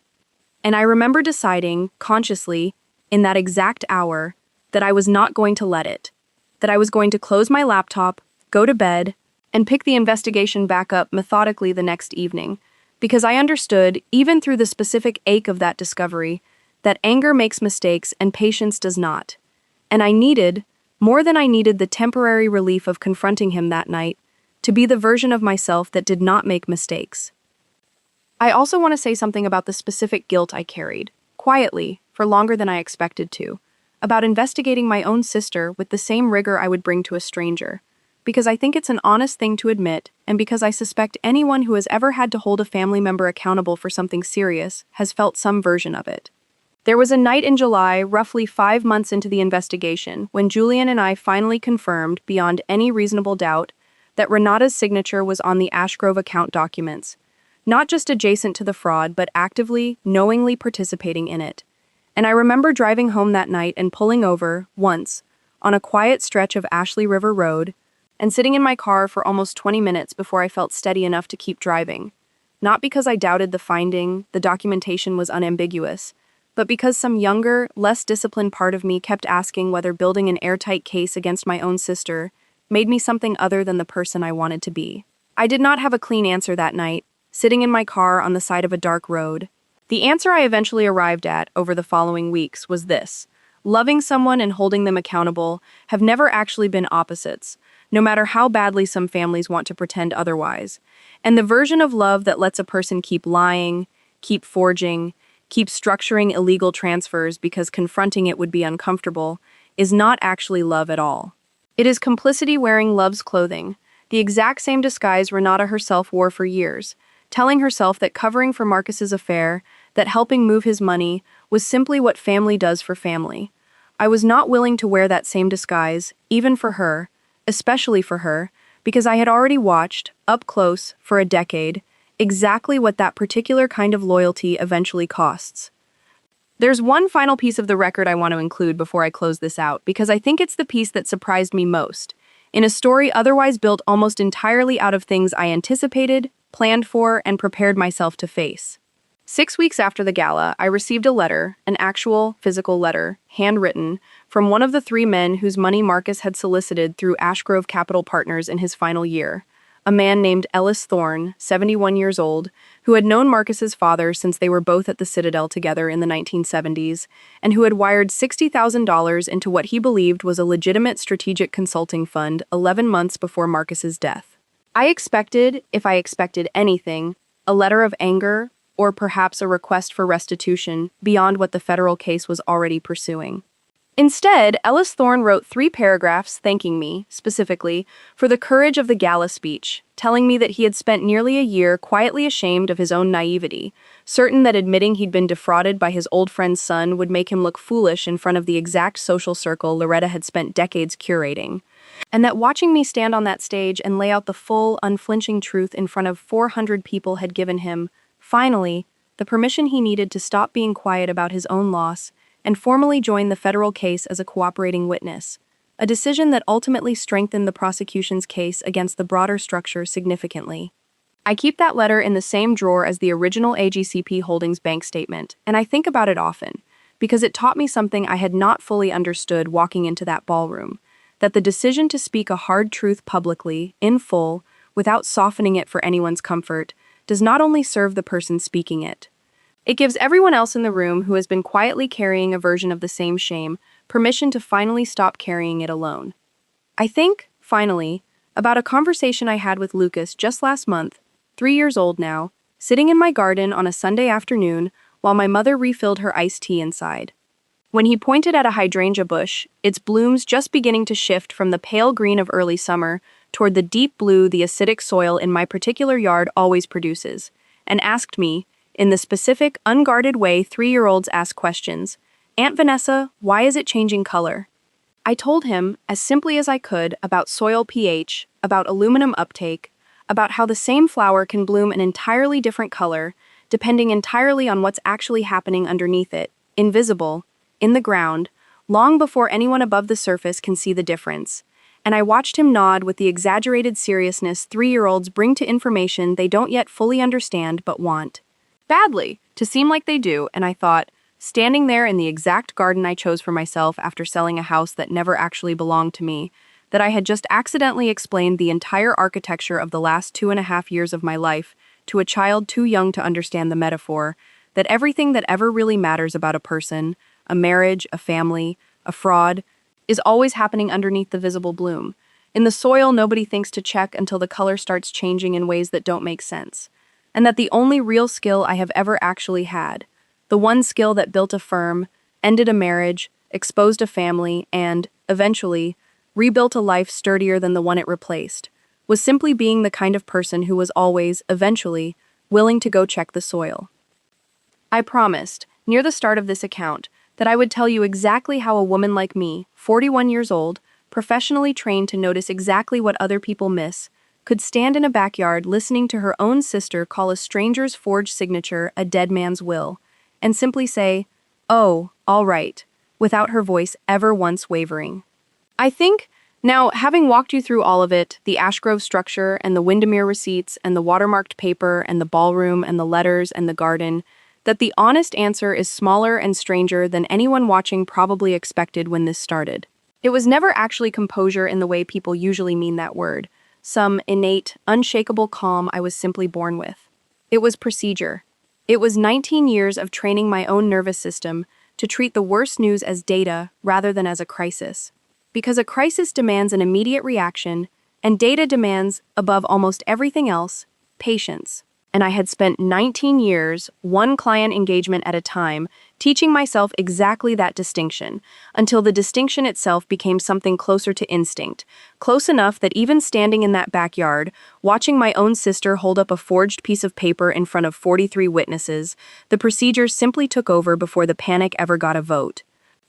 I do not know, honestly, whether I would recommend that particular skill to anyone who does not already have it, because I have watched what building it cost me. The specific loneliness of those Tuesday nights at the kitchen table, the 20 minutes parked on the side of Ashley River Road unable to keep driving, the small, involuntary flinch I still feel passing a certain hotel awning on King Street 2 full years later. What I would recommend, unreservedly, to anyone watching this who recognizes even a fraction of themselves in any part of what I've described, the discomfort you've been filing away as probably nothing, the number that doesn't quite add up, the toast that sounds like a compliment but lands like an insult, is simply this: you do not need 19 years of forensic training to start paying attention. You only need to be willing to look, once, honestly, at the actual evidence in front of you, instead of the story you've been telling yourself about it. And I promise you, from the other side of the worst year of my own life, that the truth, however uncomfortable it is to find, is always, always more survivable than the slow, quiet cost of refusing to go looking for it.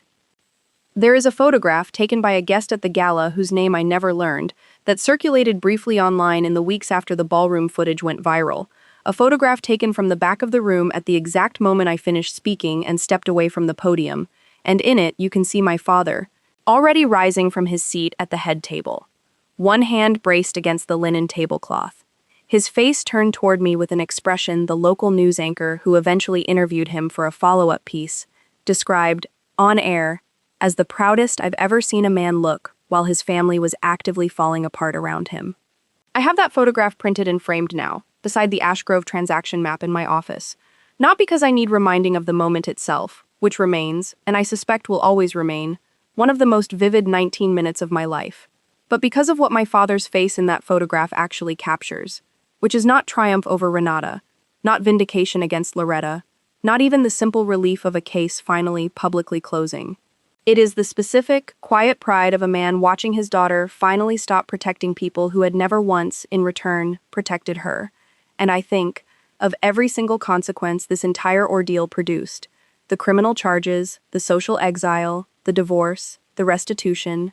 that photograph, that exact look on my father's face, is the one I would trade last, if I ever had to trade any of it away. Renata still has 18 months left on her supervised release, and she calls me most Sundays now, not to ask for anything, which took her, by her own admission, nearly a full year of therapy to unlearn as her default mode of contacting me, but simply to talk, about Lucas, about the legal aid job, about a version of her life that looks, for the first time since I've known her, less like a performance and more like an actual, unglamorous, ongoing effort. I do not know yet whether that version of her will hold, 5 years from now, 10 years from now, once the acute shame of the gala and the sentence and the public exposure has fully faded into something closer to ordinary memory, because I have learned, across 19 years of watching people's true patterns eventually resurface no matter how convincingly they perform change in the immediate aftermath of getting caught,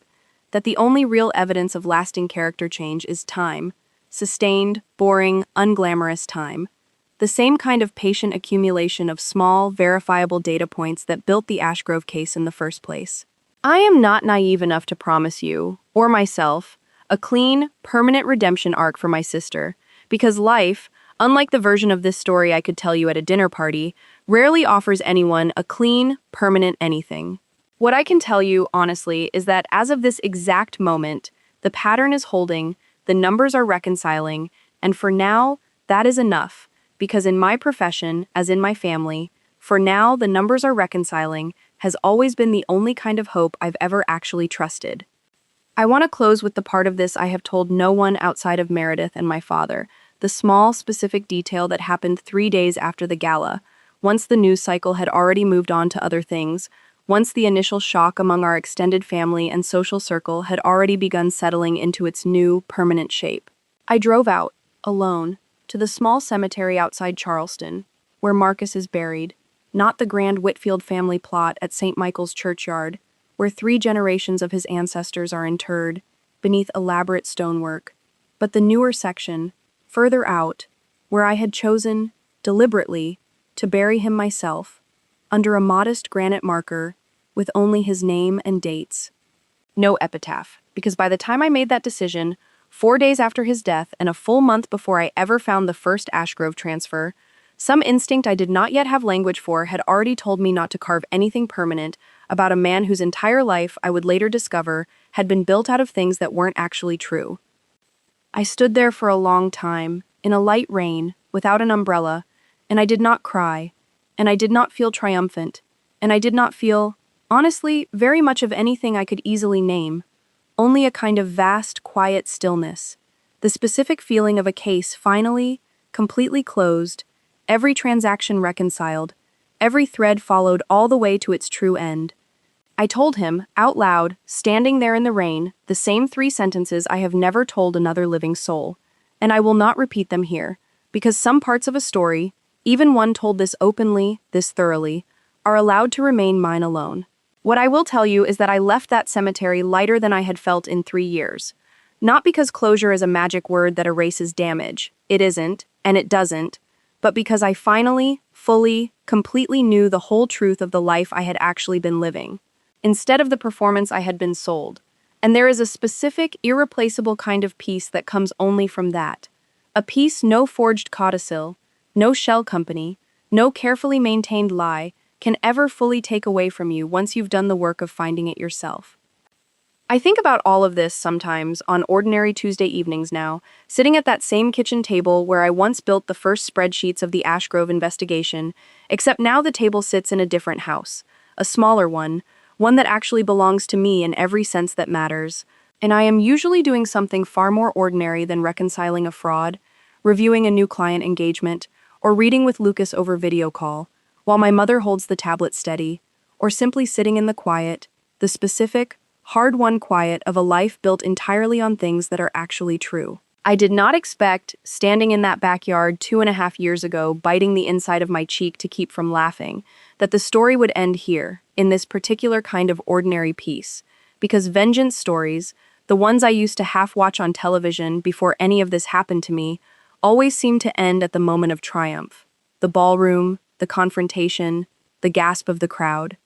Mine did not end there, it only properly began there, and what came after, the slow work of rebuilding a life out of the wreckage of a discovered lie, has turned out to be the actual substance of the story, the part no highlight reel ever bothers to show you, and I think, if I'm honest, it's the part that actually matters most. There is one more thread I never fully closed for you, and I want to give it its due before I let this go, because it is, in its way, the thread that started everything. The $410,000 Marcus solicited from Ellis Thorne and 2 other men in his father's old circle, the fraud that turned my private family reckoning into a federal case in the first place. The restitution process for those 3 men concluded, finally, this past winter, nearly 2 full years after the gala, once the remaining Ashgrove assets, frozen since the initial indictment, were fully liquidated and distributed under the court's order.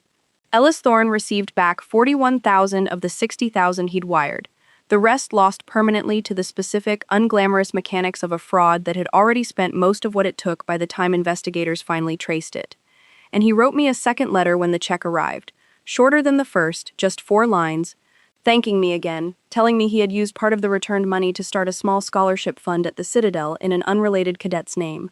A young man from a family with far less financial cushion than his own, because, he wrote, Some good ought to come out of $41,000 that already caused enough harm on its way to me. I think about that decision often, the specific, deliberate choice to take a partial restitution and turn it, quietly, into something generative rather than simply pocketing it and moving on. And I think it captures something true about the actual aftermath of a fraud like this, that the money itself, once traced and returned and accounted for, is never really the end of the story. What people choose to do with the account finally balancing. That's the actual end, the part that tells you, more than any court record ever could, exactly who someone decided to become once the crisis passed. I closed the Holloway Meridian file on the Ashgrove matter formally last month, a small, unglamorous administrative task, moving a case folder from our active engagements drawer to our closed archive, a task I have completed hundreds of times across 19 years of practice, and that has never once, before this particular file, required me to sit alone in my office afterward for nearly 20 minutes, simply looking at the closed folder on my desk. I did that this time, because closing that particular file meant something different than closing any other. It meant the last formal, procedural piece of my old life. The marriage, the fraud, the family reckoning had officially, administratively, completely ended, filed, archived, done. I remember thinking, sitting there with that folder closed in front of me, of the exact words I'd said in that backyard 2.5 years earlier. The ones that started all of this. The ones I had to bite the inside of my cheek to keep from laughing while I said them. Oh, all right. 2 small words delivered calm and even in front of 43 witnesses who had no idea what they were actually watching. The opening move of a case that would take 8 months to build, 1 ballroom to detonate, and 2.5 years to fully close. And I think, closing that folder for the last time, that those 2 words are still, honestly, the truest and most useful thing I have ever said in my entire life, because they were never actually agreement. They were the sound of a forensic accountant quietly, calmly opening a file. I think, before I let you go, about all the small people scattered through this story who never got their own chapter, the paralegal at Meredith's firm who quietly preserved that 30-second Instagram clip before it disappeared, the catering staff member who cleared Dale's abandoned wine glass off the hostess stand an hour after he walked out, the junior associate who inherited Corbin Ash's file and had no idea, handing me a simple will to review, that she was about to become a minor witness in a federal fraud case. The notary in Georgetown who signs as director for hire on 400 shell companies a year and will never know his signature, sat, however unwittingly, at the center of a story that ended in a Charleston ballroom he will never see. I think about all of them because I think it's honest to admit that a story like this, however cleanly I've tried to narrate it for you, is never actually built by just the people whose names end up in the headline. It's built by dozens of small, mostly invisible acts of diligence. A paralegal who thinks to hit save before a video disappears, a document examiner who notices a watermark nobody else thought to check, an FBI agent willing to spend 7 months quietly building a case instead of rushing to an arrest that would have collapsed under its own haste.